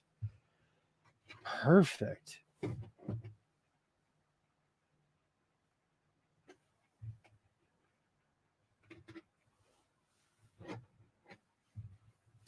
Perfect. I'm getting better and better at cutting this pattern because it's almost spot on. I think a new trend is going to be clothes mending patches, normal and iron on. I hope so, because I am ahead of the curve. That would be awesome. It's not a trend as much as a movement, environmentalism, thriftiness. Do you know what's so funny? It kind of makes me laugh because I was raised by a miser. My pops had money. My parents were like, "Oh no, we're gonna." I grew up on on House Brand, Moto Meal. In my video, I mentioned how we would go to the J.C. Penney outlet. I loved going there. It was last year's clothes. I didn't know. I was a kid. I loved going there. So in a lot of ways, I grew up in that thrifty world. My son, still to this day, my son loves going to the thrift store. He grew up going to thrift stores. And he's not one of those, he's not like, he doesn't frown upon it. And I laughed because he's planning out his outfits for school, and he threw in one of the shirts that he got at the thrift store.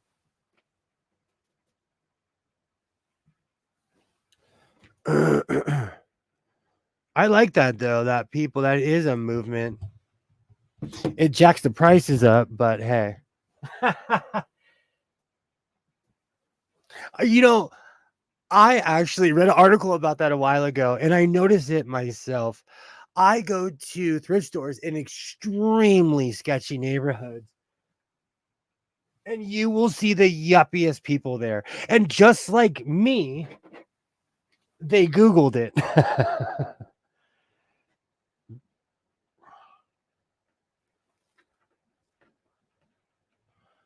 Perfect.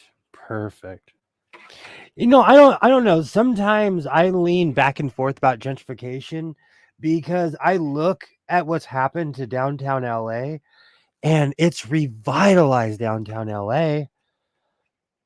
But I feel like people call it gentrification, but like you can't stay the same forever. You need to be rejuved every once in a while as far as the city goes, you know. I was watching this thing on YouTube and it showed Los Angeles in 1879. It looked like the real Wild Wild West, you know.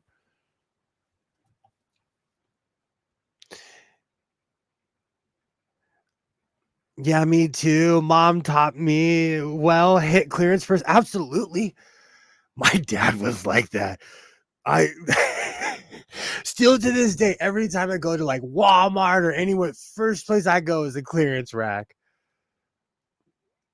I like the kitchen stuff. Better made back then with the steel and stainless. Absolutely. $1.49 day at Woodward's. Wow. I like thrifting. Thrifting, like, because I was thinking about this the other day. I like, you know, you're a product of your environment. There are certain things that I do because the people before me did them. And it wasn't just my pops, it was other people around me that, like, you know, it was our culture. Like, hey, let's just go to the was oh, you need something? Let's go to the Goodwill. But I will say the Goodwill was much cheaper back in the day. Much. You can get t-shirts for 50 cents and like again, I live in California, so our prices are jacked up. There was one Goodwill I went to and they had a bunch of I think I said this. They had a bunch of Harley shirts, but they wanted like 30 bucks each. And I said out loud, like, what's the whole point of these being at the Goodwill if you want 30 bucks each for them? All right, that is pinned. Perfect. Oh, I hope those are the arms. Oh, there they are. Oops. Thought I misplaced them, but just a momentary lapse. Perfect. I like that. I like that people are starting to thrift more. I won't. What did I do? Ah! What did I do? What did I do? Okay. That one is cut correctly. That one, okay. No, it was just a pattern. Okay. That's why I should wear my glasses. I thought I cut them odd. I just nicked the corner in an odd direction. Oof. I thought those were miscuts. I was gonna have to change the whole project in a second, but I don't have to. Dodged that one. I have especially when I get really into a movie. There was one time I did this really funky cut on an arm, and I was like, how did I even get here? But it was just the funkiest cut on the arm. Okay, perfect. I thought you did that on purpose. Left and right look good that way with the pattern. And those are not 7 foot long sleeves. I get almost all my non-food stuff from thrift stores. I like to buy cookware new though. The old stuff is too heavy and hurts my wrists. I am like that except for like I'm I love cast iron pans. I'm a hillbilly. I will put a fire in my backyard and cook some cornbread on a cast iron stove. Because I was raised by someone who did that. And so if I see a cast iron anything, I'll buy it. But I'm like that too. I purchase almost most of my stuff from the thrift store, depending on what it is. Except for fabric. You know what it is? It's not even like I'm not even being a stop because when I see fabric at any thrift store, I buy it, no matter what it is. Because now that I'm thinking about it, I purchased this really awful Honolulu print that I think was a borderline tablecloth that I turned into one of the ugliest shirts I ever made. And I purposely said, "Oh, I'm gonna make an ugly shirt." And when I made it, I was like, "Oh, this is so ugly. We can't even call this an ugly shirt." Oh, even stinky fabric.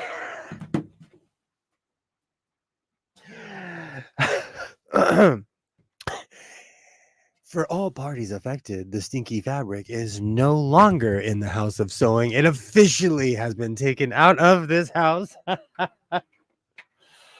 Oh, and I trashed it. And the trash guy came and picked it up, and I watched him drive around the street with the stinky fabric in the back of the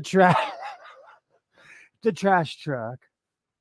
And so unless it crawls out and comes back, the stinky the stinky fabric is gone.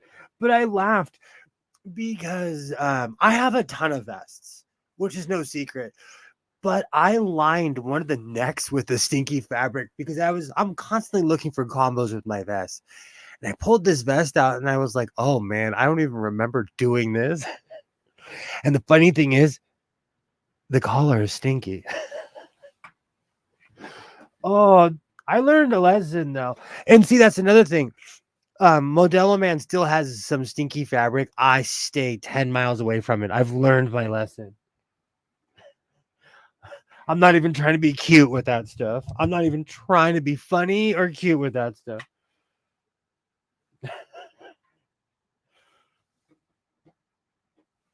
And you know what? I think I might have inadvertently thrown away my stinky chaps too.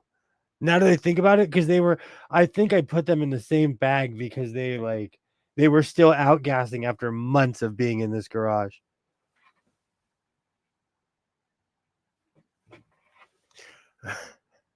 Hey, Dixie, great to see you. Hello, hello. Yay.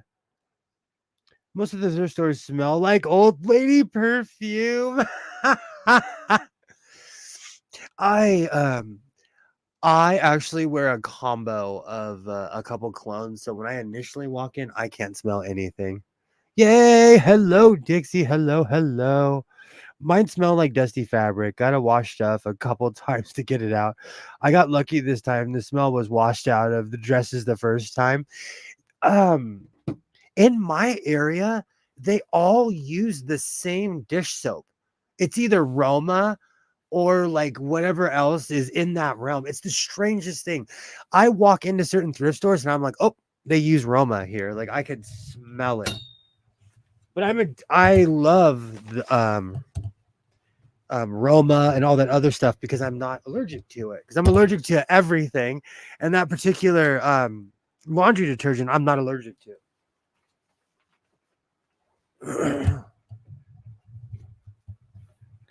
Roma isn't just soap; it's detergent. That's what I'm talking about with clothes. I'm talking about with clothes. My thrift stores smell like Roma. It's the strangest thing. Well, that and you know, clothes. If you get a bunch of clothes in a closed area, they smell like the occupant or whatever you're washing it with. It's the clothes. Clothes definitely collect a smell no matter where they are.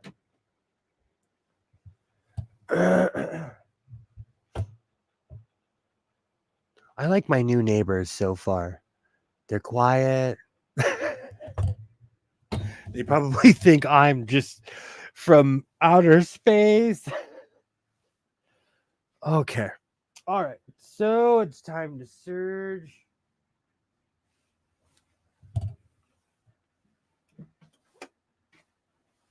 Oh.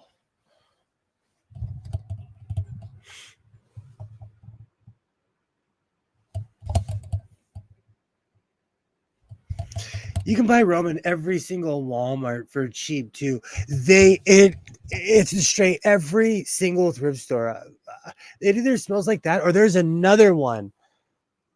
And you know what? Every time I go downtown and I smell the Fabuloso, I think of you, Kilroy, because that one time you said the streets of downtown LA flow with Fabuloso. It's true. It reeks. And they're all just scrubbing the street with it. Well, it's smart. It's nice and clean down there, actually. I love powdered Mexican detergent. It's the only stuff I'm not allergic to. It's the strangest thing. The neighbors are quietly waiting for the spaceship to land. They are. They are. You know what, though? Like, I'm a lot to take in. I'm not even going to sit up here and pretend like I'm a lot to take in as a neighbor. So I get it. In any context, I get it.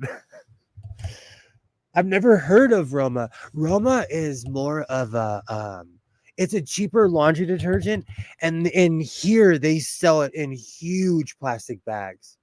I mean, like huge, huge. It's enough. I have a Tide bucket. I bought I bought a Tide bucket one time, and I replace it with Roma and stuff like that. And a bag of Roma fills an entire bucket. And it's affordable too. Yay! Hello, butterfly. Welcome back. Hello, hello. All right, let me start surging before I start going off about Roma. But all my thrift stores, they have a very distinct smell.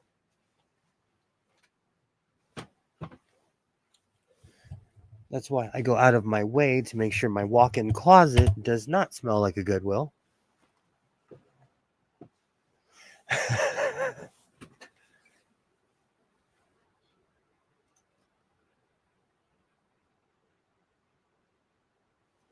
You know what? You're right. It might be Foca. I'm gonna look because they do sell both. All right.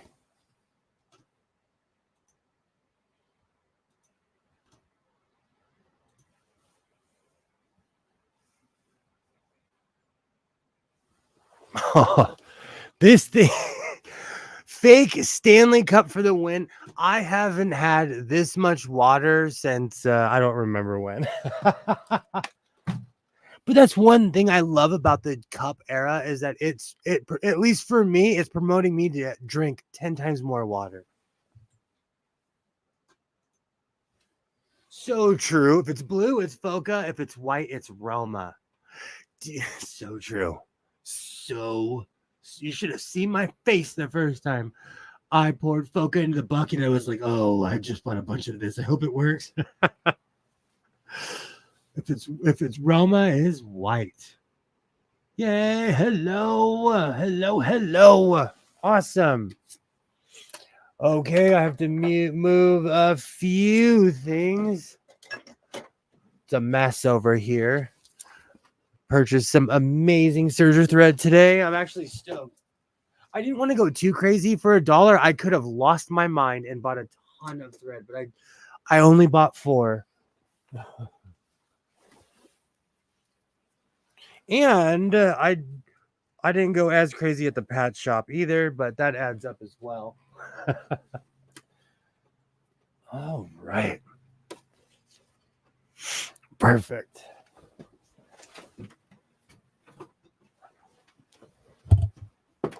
As I headbutt the serger, I have to get in the perfect position.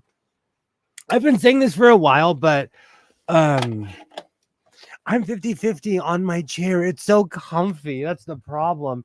And when I come in here to sew and I'm sitting down and you need a comfortable chair is my excuse. That's my excuse.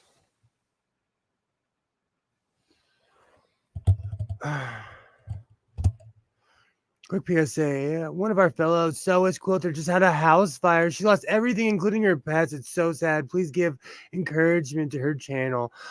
Oh my gosh. That is so... I will. I definitely will. I will subscribe right now. That is... I'm scared of stuff like that. That's why my son must think I am... My son probably thinks that I got dropped off, that I'm an alien. Because when we leave, I check all the windows and everything. I unplug my coffee maker because I'm crazy. I unplug my my toaster. I bet 100 years ago, a toaster probably set a house on fire, and it probably never happened again. But I'm that one person who unplugs his toaster when he leaves. It's insanity. I enjoy watching. I enjoy my sewing chair. I've had it for over 30 years. See, that's the thing. I love how comfortable this is. And when I get office chairs or anything, they don't feel as comfortable as like this is a recliner too. I think that's what sold me is that this thing is a recliner. Oh, right.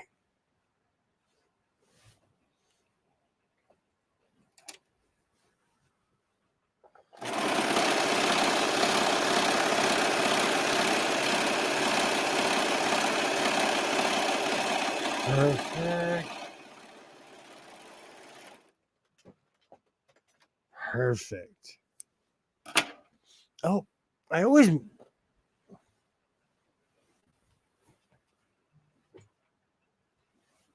now I see why now I see why people actually wear their pin cushions. Oh.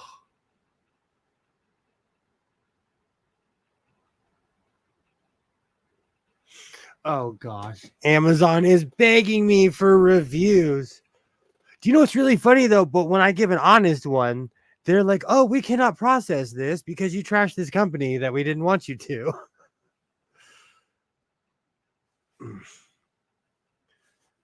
Okay, that is perfect. All right, on to the next one. Whoa.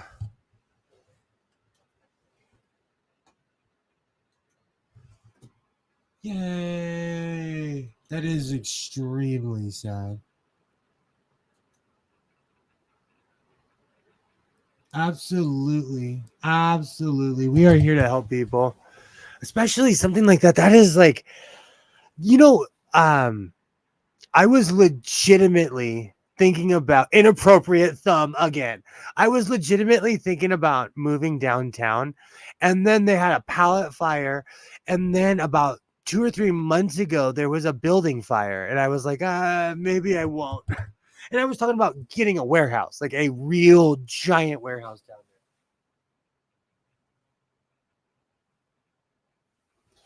Oh, it is not crazy. I have seen both burned down places and an open crease. Yes. Even dryers burn down places. Do you know what's funny? I won't leave my house with my dryer on. My mother always told me to clean out the lint trap. I used to have what was like the last generation of Maytag man. You should have seen the disappointment in his face when he opened my dryer and he was like, You how do you have your job and you've never checked your dryer? Yay.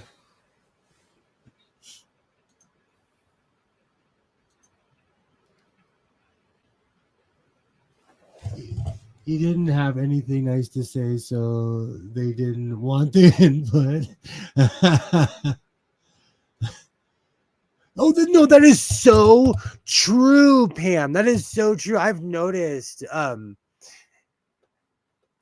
even recently, like that one patch that took 6 months. I was like, these patches are amazing. I'm so happy they showed up, but they took 6 months. They didn't put it on Amazon. They did not. They did not, because it's one of those like prime things where it's supposed to come the next day. Mine took 6 months. I forgot it even existed.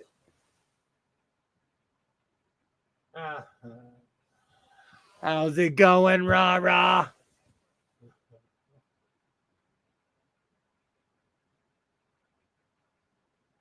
Yay!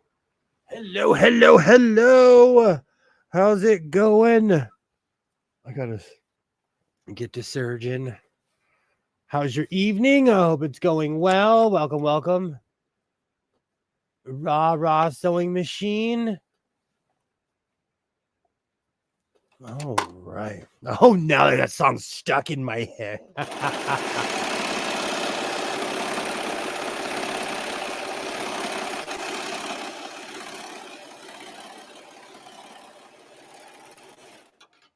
Awesome. Yay. Hello, hello.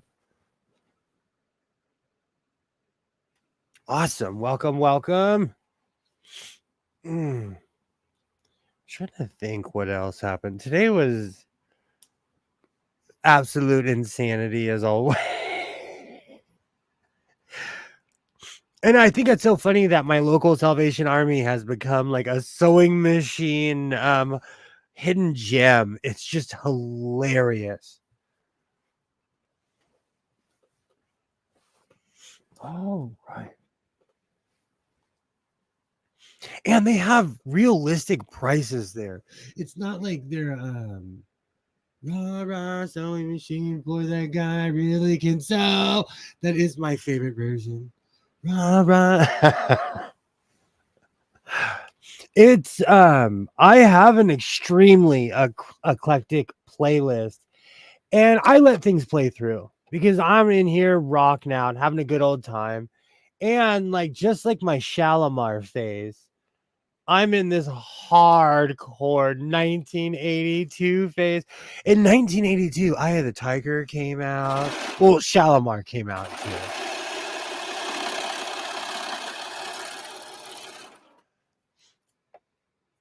But my playlist, they make me laugh. They just put a smile on my face. And every time that song comes on, I just start laughing. Oh, right. And I know there's a lot of lore behind Boney M and everything. You know what? I really don't care. I love the song. I love watching the performances. I still watch all of the performances when they pop up.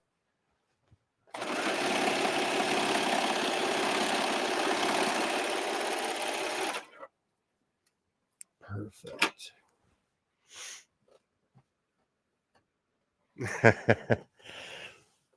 Awesome. All right. Got to pay attention on this part. I can tell it's just warmer today because normally I am freezing in here, especially by now.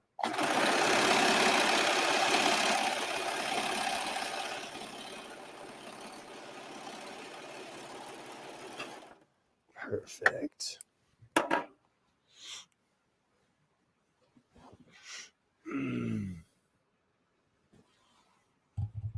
I'm to where I don't care. I don't care about the lore behind a band. I just want to listen to the music. Do you know I got like that with sports? When I was a kid, sports was pretty cut and dry. You'd watch the game, you'd watch ESPN and move on with your day. And it just became this all-encompassing thing where I was like, we're not even talking about the game anymore. And that's kind of like what turned me off to sports for a good 15 years. I didn't watch sports.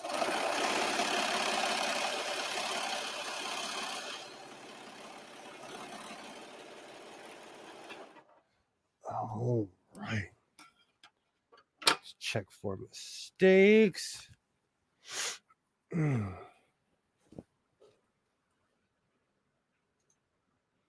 I really don't listen to bands anymore anyways. Everything I listen to is from like 30, 40 years ago. Most of it. Or from like, yeah, from 20 years ago. Yikes, it really has been that long. Back in the 70s, 80s, the show was big too. Absolutely. Not now with one guy and two turntables and lighting. Thank you. Thank you. Last time no one hit the like. I know I forget to do my YouTuber duty. Thank you so much. Please don't forget to hit the like and subscribe. No, please don't forget to hit the like and please subscribe and all those other cliche things that YouTubers say.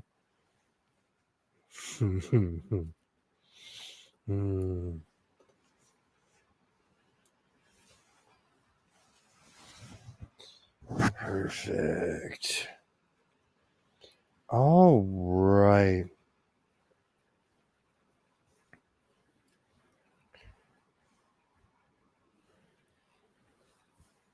Perfect. Let me move everything around. And we'll move on to pinning everything.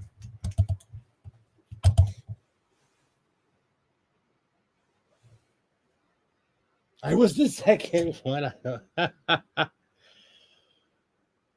YouTube is always glitching.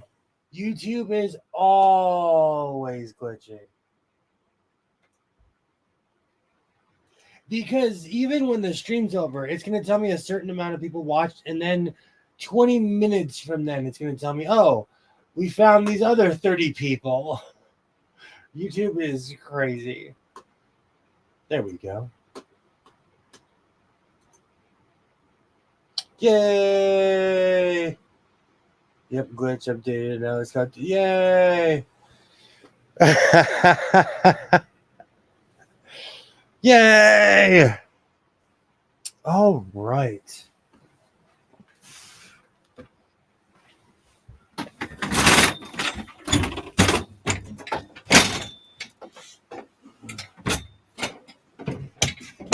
You know what the funny thing is? I'm getting hot with sleeves on. I think it's because I never wear sleeves. I'm just used to my chest being warm and not my arms.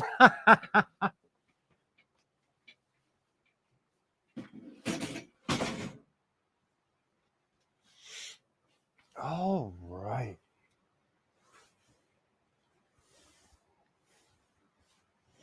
So I'm going to pin this. Let me clear off the desk first. The one thing that's good about my clean freak nature is that it brings the clutter down.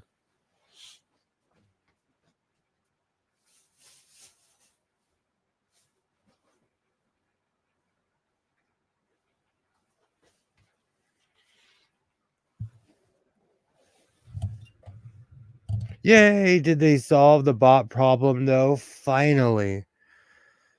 Climatization. They're actually I've learned, okay, like on Twitter, I really do not go on my Twitter like I used to, but people keep on subscribing to me. So I post like once a month, once every 2 months, and I can tell when someone's a bot because I'm not a Twitter snob. If you follow me, I'll follow you back because I think it's weird when people don't do that, but that's a different speech for a different day. I can tell someone's a bot because I'll follow them back 20 seconds later. Oh, thank you for following me. I get this private message. Oh, thank you for following me. Blah, blah, blah. That's a bot. Especially when they're trying to get you into a conversation. You can just tell when it's computer talk.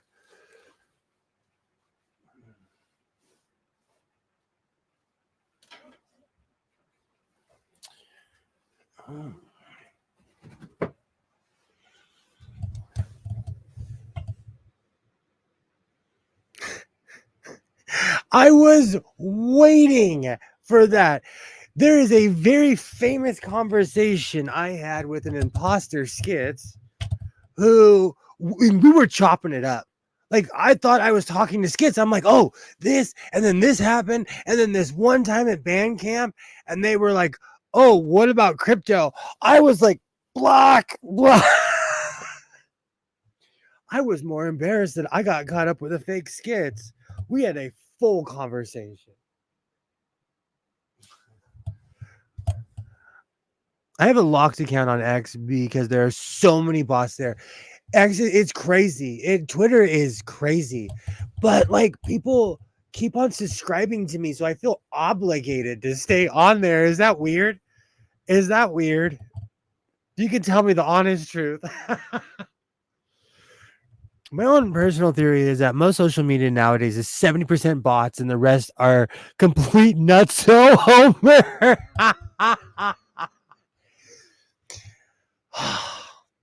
So apparently calling someone a homer is an insult, like it is here too. Same with Instagram. I really excuse me. I really have kind of flopped on Instagram. I put all my eggs in one basket with Instagram and nothing happened. And I did the exact same thing on Twitter and I got thousands of followers. So I don't know what I'm doing wrong. Well, I know what I'm doing wrong. I'm not showing like anything but clothes. That's the one thing. Like I do a lot of upcycling and I consider some of it artwork. So I like showing it off. And if you're not scantily clad, you don't get too many followers on Instagram. From my humble opinion. I don't know. I just wasn't as successful on Instagram as I was on Twitter. The artist formerly known as Twitter.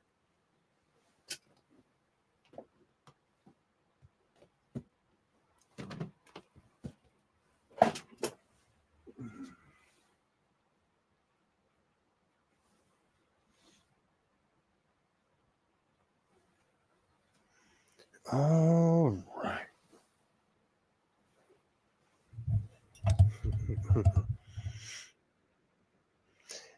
There are lots of people showing clothes and getting lots of hits. You know what it was? It just wasn't my time. It just wasn't my time. I'm telling you now, I kind of have an idea of what I'm doing and who. Like I didn't know about hashtags, about a lot of things, and I've learned over the years. Oh man, there's a big difference between the sewing 4 years ago and the one before you today. Sometimes they have places like YouTube where you can talk and get on videos such in the platform. I haven't dived too deep into Instagram. I need to get back in my Instagram account. I should go live. I see people going live on Instagram all the time.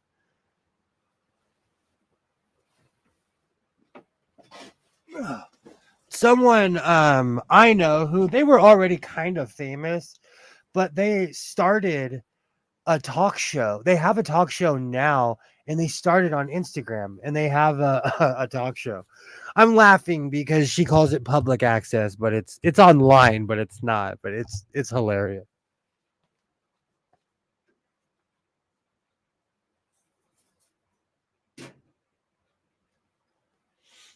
Oh, right.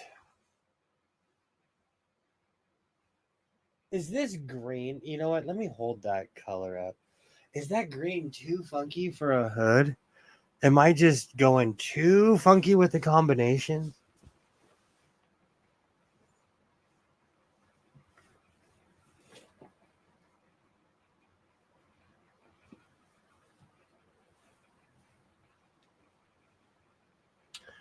Oh, right.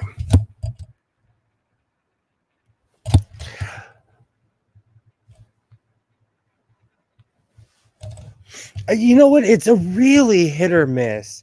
People like, there's a YouTuber I watch. She is successful on every platform she's ever touched. There's a formula to certain things. Not everybody is even looking for the same audience. Not everybody's doing the same thing, all of us, if we started a Cheese Made channel, you would have thousands of people in your chat. If you started talking negatively, like started becoming negative, all of a sudden you'll start getting more hits. I like to say thank you, yay, and hey, thank you for watching my channel. So I get it. If I went off about big serger and big sewing all the time, I'm sure I'd get more hits. Even though I'm still thinking about doing a Gray Singer video just to see what happens.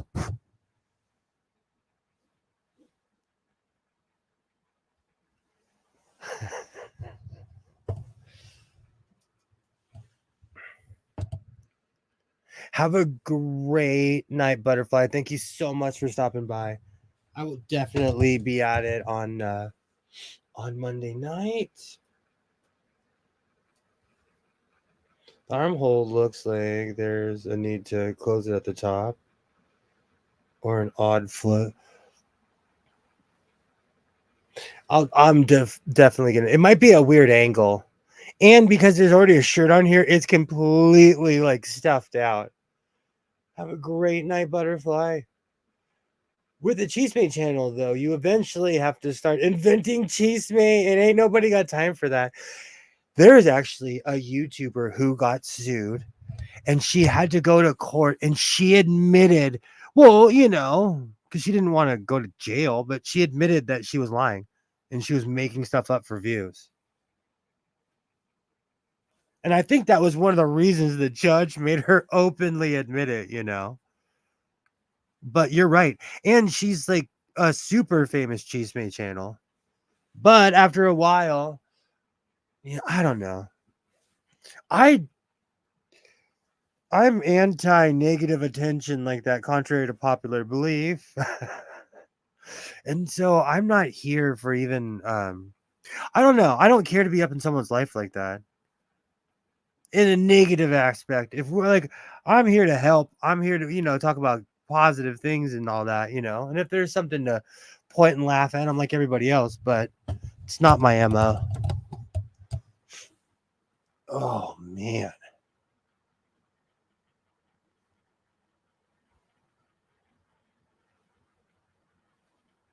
Perfect. I need to get my pinning technique down. Which you'd figure by now I would be like the master pinner.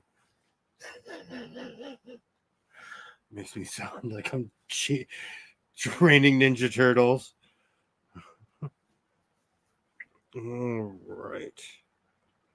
Perfect. Perfect.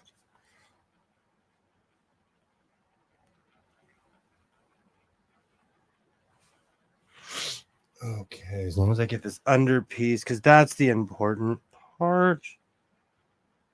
Perfect. Perfect.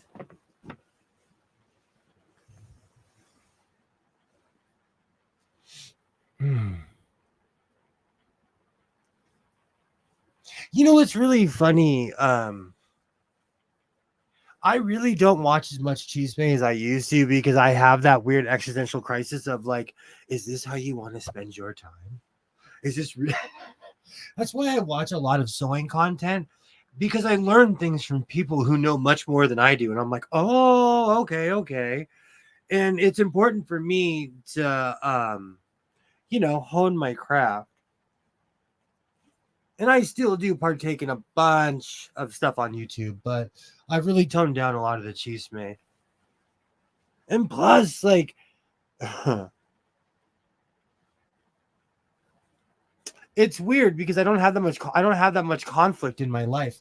So when you find these weird conflicting channels where people are going off about all these things, it's weird because you're almost inviting that in your life.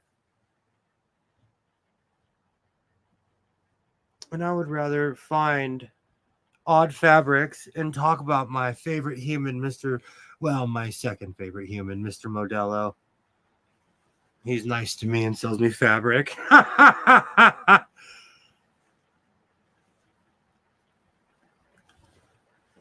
going to laugh if he's really a CIA agent and fights crime and that whole place is just a front.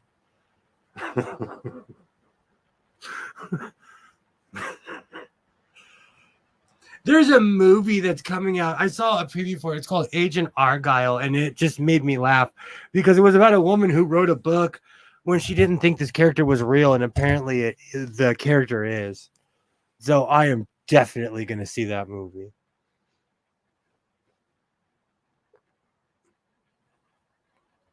All right.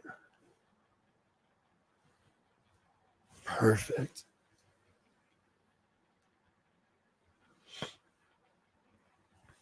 I'm not saying that I'm completely anti Cheesemate because I watch gossip shows every once in a while. Or like I was watching the Chasing series. Woof. I needed therapy after watching that. After watching Chasing LA and Chasing Atlanta, I needed to take a break. Oh, right. One day I will wear that pin cushion. One day, but it is not today.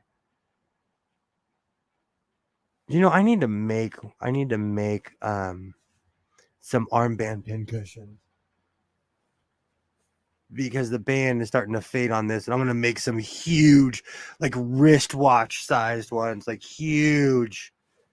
The back in the day, I was obsessed with wearing a watch. And so at my job, I couldn't wear an expensive watch. So I'd always go to like Big Lots or this place called Steinmart, and I would buy these $10 watches. They were like Polo or whatever, and I loved them. But they always had a giant open face for people like me who don't wear their glasses. I kind of miss my cheap watches. I should go get one. All right, let me clean off my desk a little bit.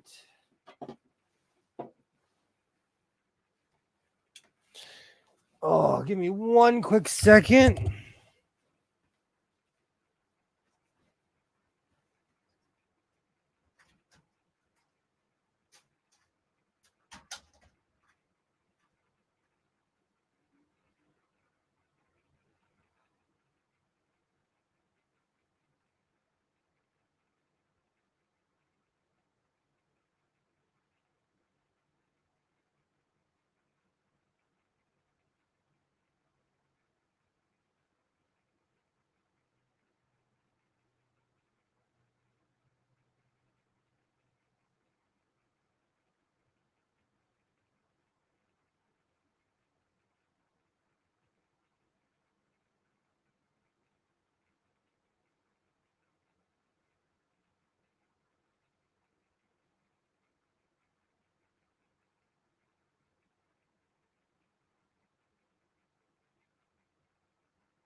Okay.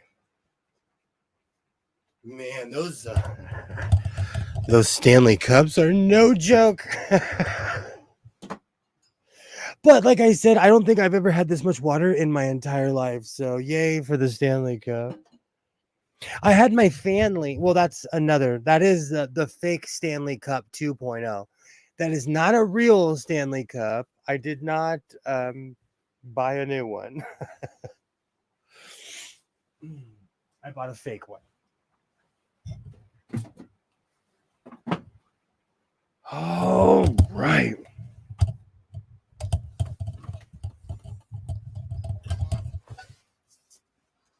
So now I just have to set up my sewing machine really quickly.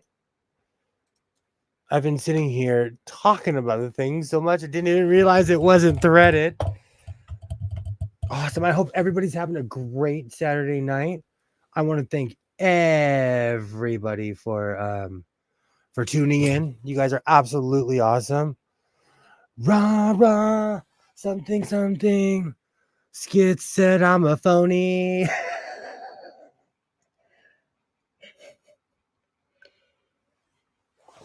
Oh, the coffee stein was such a good idea. It holds an outrageous amount of coffee. I don't have to keep going back and forth. It's stout. It's well put together. It's a great cup.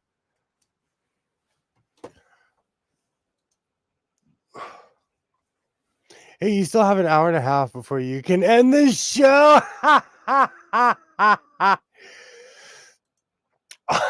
I'm losing. I'm going like this. Anything that is called Stanley Cup is not involved in hockey. It is fake in this Canadian's opinion. Do you know what's so funny? Alibaba, when everybody was talking about the Stanley Cup, I'm like, cool, everyone's talking about hockey. That's cool. I'm glad people are like, I had no idea it was a cup. Because I watch hockey. That's pretty much what I watch on television most of the time. And they're constantly talking about the Stanley Cup. The coffee stein is like a big Bubba cup of my so-called life. I need to get a big Bubba. I see them everywhere. Just saying, eh? If it wasn't for all the nurses in the hospital carrying their Stanley Cups around, I would have thought a hockey craze was on. Thank you. Thank you. Just talking about it makes me want to drink some water. Oh.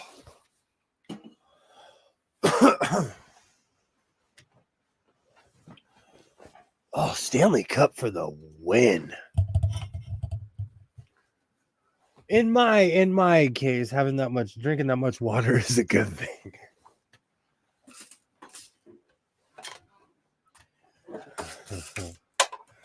As a pirate, you sail on the water. You don't drink that stuff. Do you know what fish do in that? Ah. All right.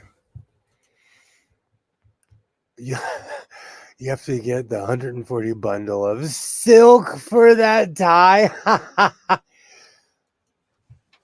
He wanted something. I think it was cheaper than 140. He wanted some crazy price for it. But what he does, though, with me, because he's smart, because he knows I'm going to keep coming back, is he gives me like a decent price. But I guarantee you, if I was to buy 2 or 3 of them, he would charge me $500.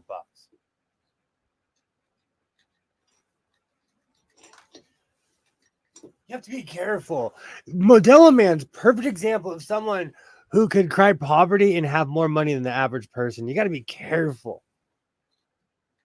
That guy might have a Bentley in the back, you know. You never know. Personally, I now think he's never mind.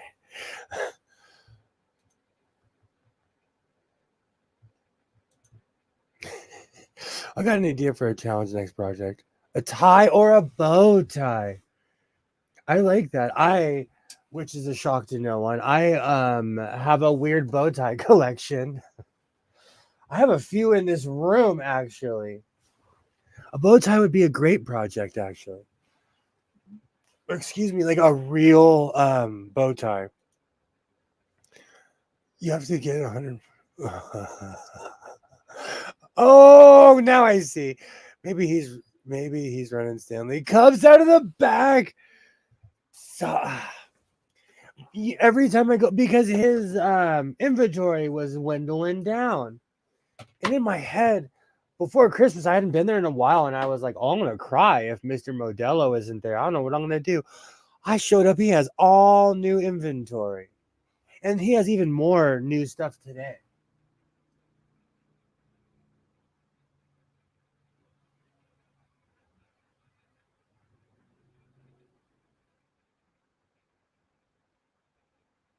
I laugh though because when I show up, all his buddies scatter because they're like, "Oh, it's a customer."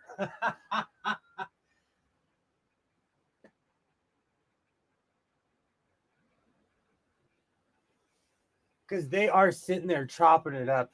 I'm not kidding you. It is quite literally the last shop in what was considered the fashion district. It's kind of in the flower district, if you ask me. But they all kind of spill into each other. All right.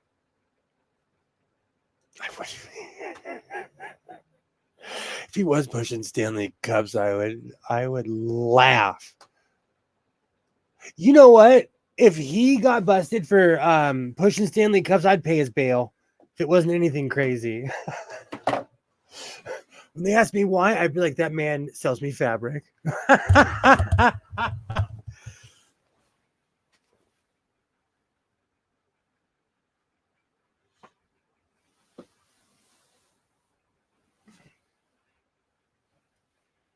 Oh, right.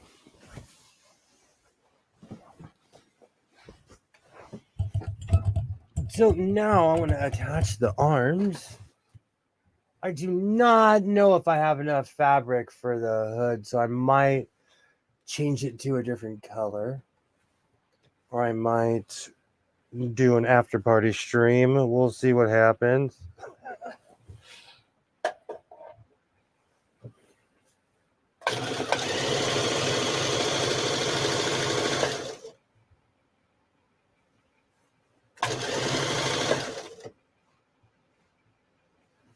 Perfect.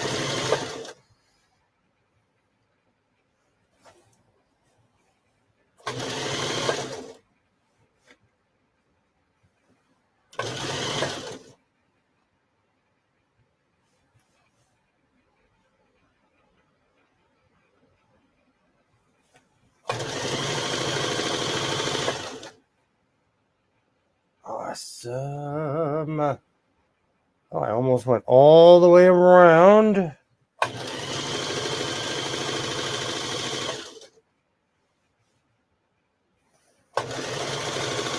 Oop, oop, oop. Almost. Crisis averted.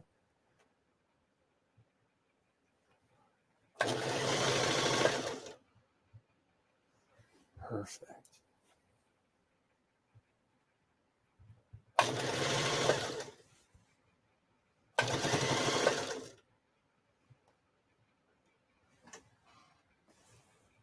All right. One little piece. Perfect. All right, I'm going to remove my pins and see how it looks. I went all the way around. Oop, I completely missed that. But that's why you check. That's why you check.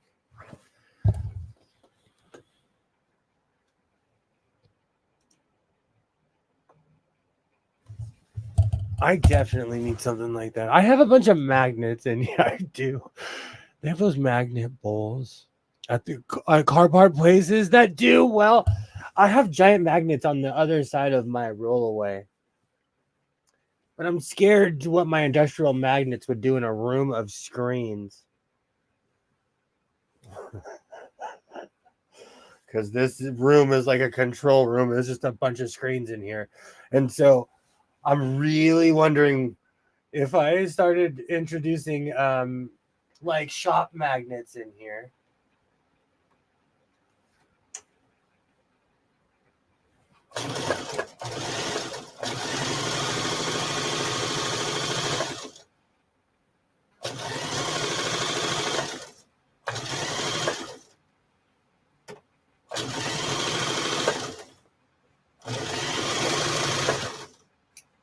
Oh, right. Perfect.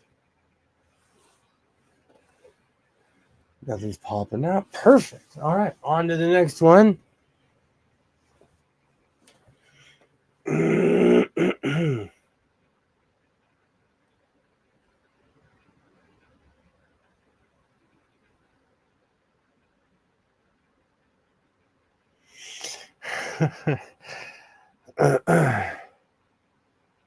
Yikes. Okay. Every once in a while, when I click on Instagram or Twitter, I'll see something and I'm like, this is why I don't hang out on Twitter or Instagram. Oh, right. I really scored with that sewing machine today because the second I turned it on, I could feel the power of the sewing machine. So it's just going to be a good, reliable machine. And like I said, I end up giving away those machines sometimes. Yay! Dixie, I'm making a shirt, but I'm going to add a hood onto it. I'm using Simplicity S9 158, but I always add variations on certain things. Like on Mimi G pattern R11407, I completely changed. And I just started using it as a template for the coats that I wanted to make. Because the original style for that is more of a military style, and I turned it more into a trench coat. All right. I'm big on improvising, which doesn't always work out. It's not always necessarily a good plan. Okay. Yay. Yay. I want to get a metal detector one. I have one. They are so much fun. I think I said this a few streams ago. I went crazy when I first got it. And when Isaiah was a little guy, we had so much fun. When my son was, I told you guys, we found so much stuff. Lots of it was bolts and bits, but it was fun. The best is when you go to the beach because people they love dropping stuff at the beach.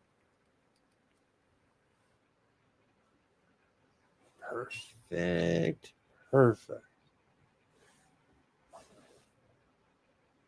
I have never made a garment. I was really hardcore into like upcycling and stuff like that. And it wasn't until about 4 years ago did I really sit down and start making clothes. I had always been sewing. I knew the fundamentals. I had made clothes before, but it wasn't until I sat down and started doing it all the time did I get better. And like anything, it's just all about practice.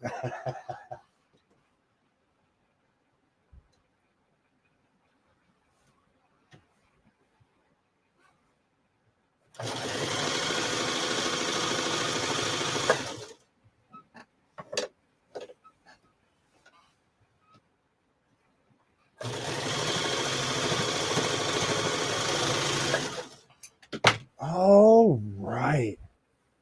I think we have contact. Oh,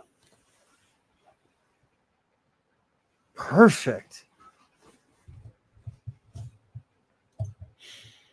Fine drop pins, maybe treasure.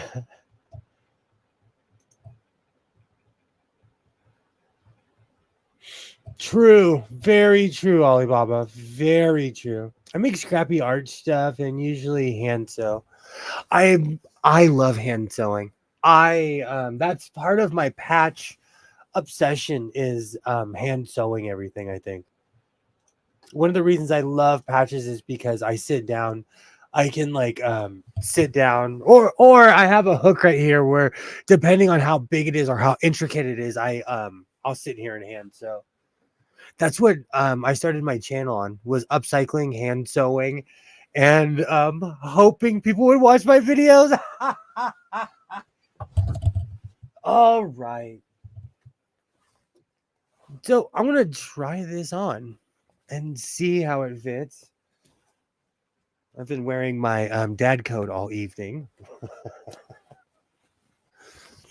All right. I actually have one.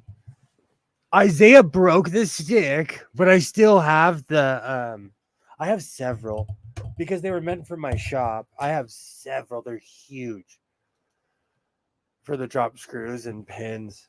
I actually have one. I'm not taking the shirt off without the screen on. I actually have one without it's somewhere near too. And I brought home my magnet fishing gear from my job.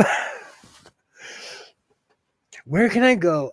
I need to look that up. Where can I go magnet fishing around here? After watching those videos during the pandemic, like there was all kinds of crazy stuff. And at my shop, like I would see these magnets and I'm like, where did I see that magnet? We had them at my shop. So I have all the gear for magnet fishing and didn't even know it. Okay.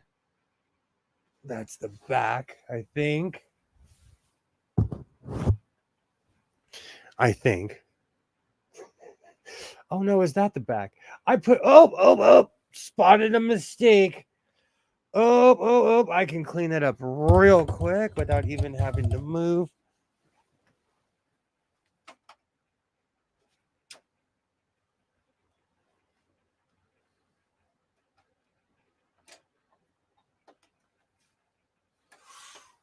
Ooh.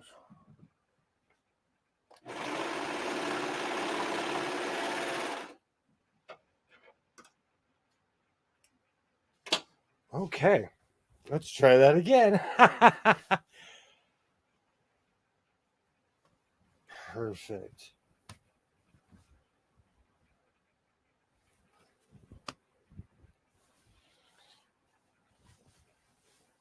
Oh, that's good.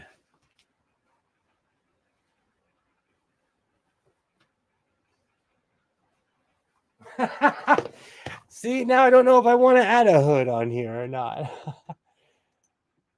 Oh, this shirt looks great. Let me adjust. Oh, whoops, wrong camera.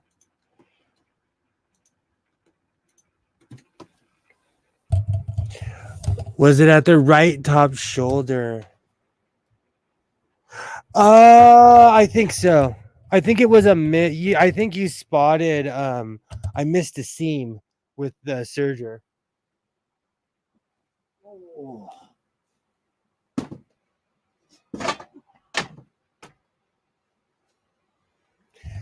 I love this shirt. So I'm conflicted. I don't know if I want to add a hood to this now. Back in the day, I was in love with that 1990s. It was a shirt, it was a hood. It started off with the whole cross colors phase, but it blended off just into fashion. I love this shirt. It's the print, really. What it is, it's the print.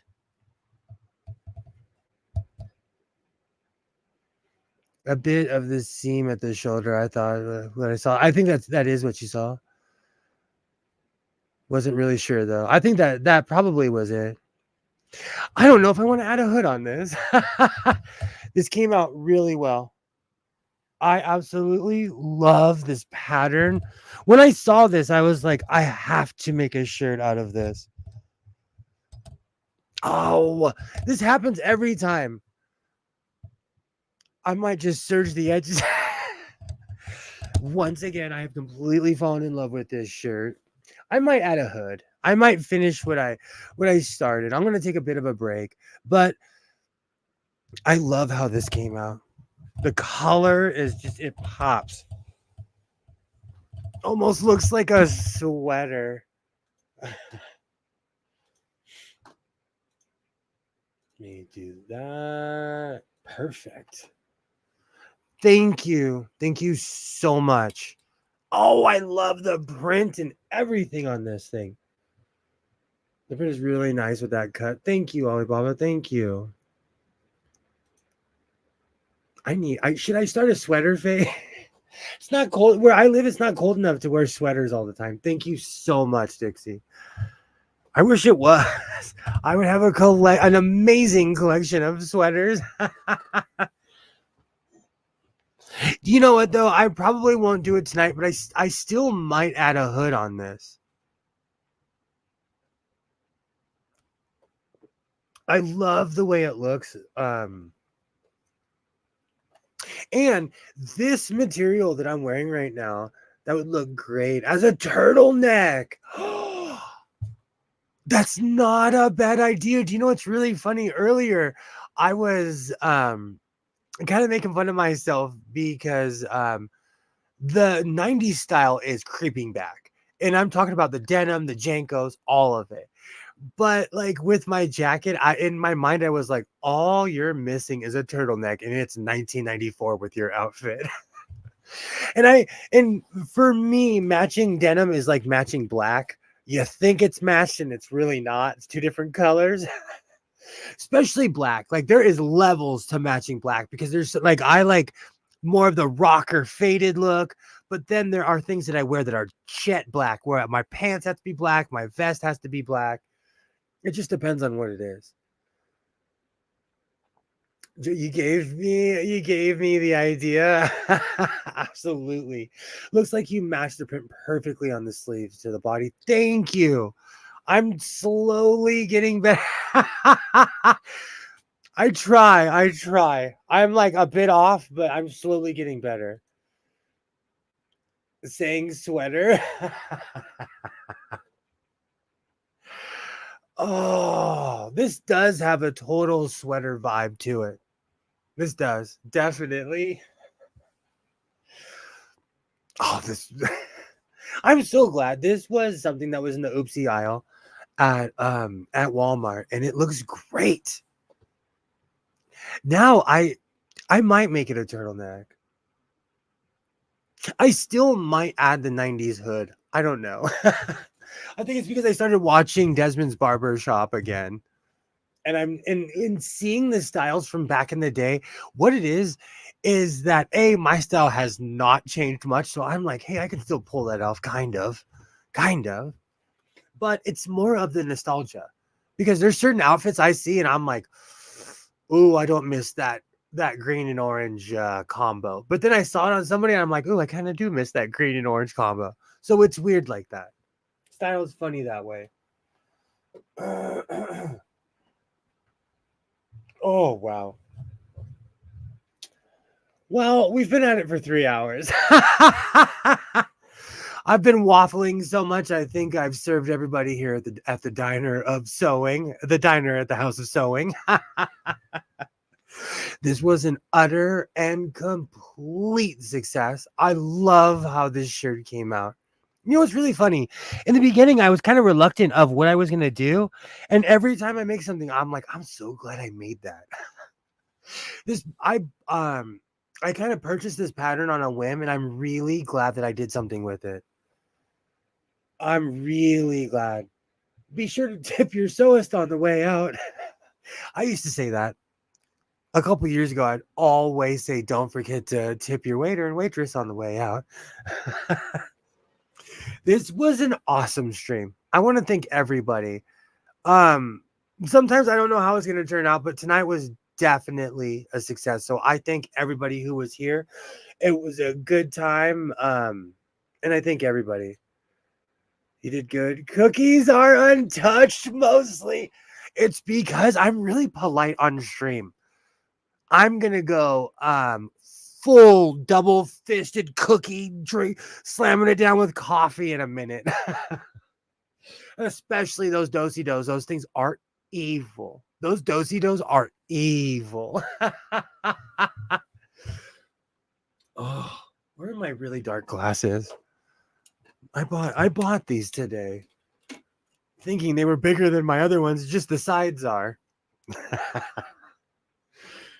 I want to thank everybody who's made it this far. I will be back at it on Monday.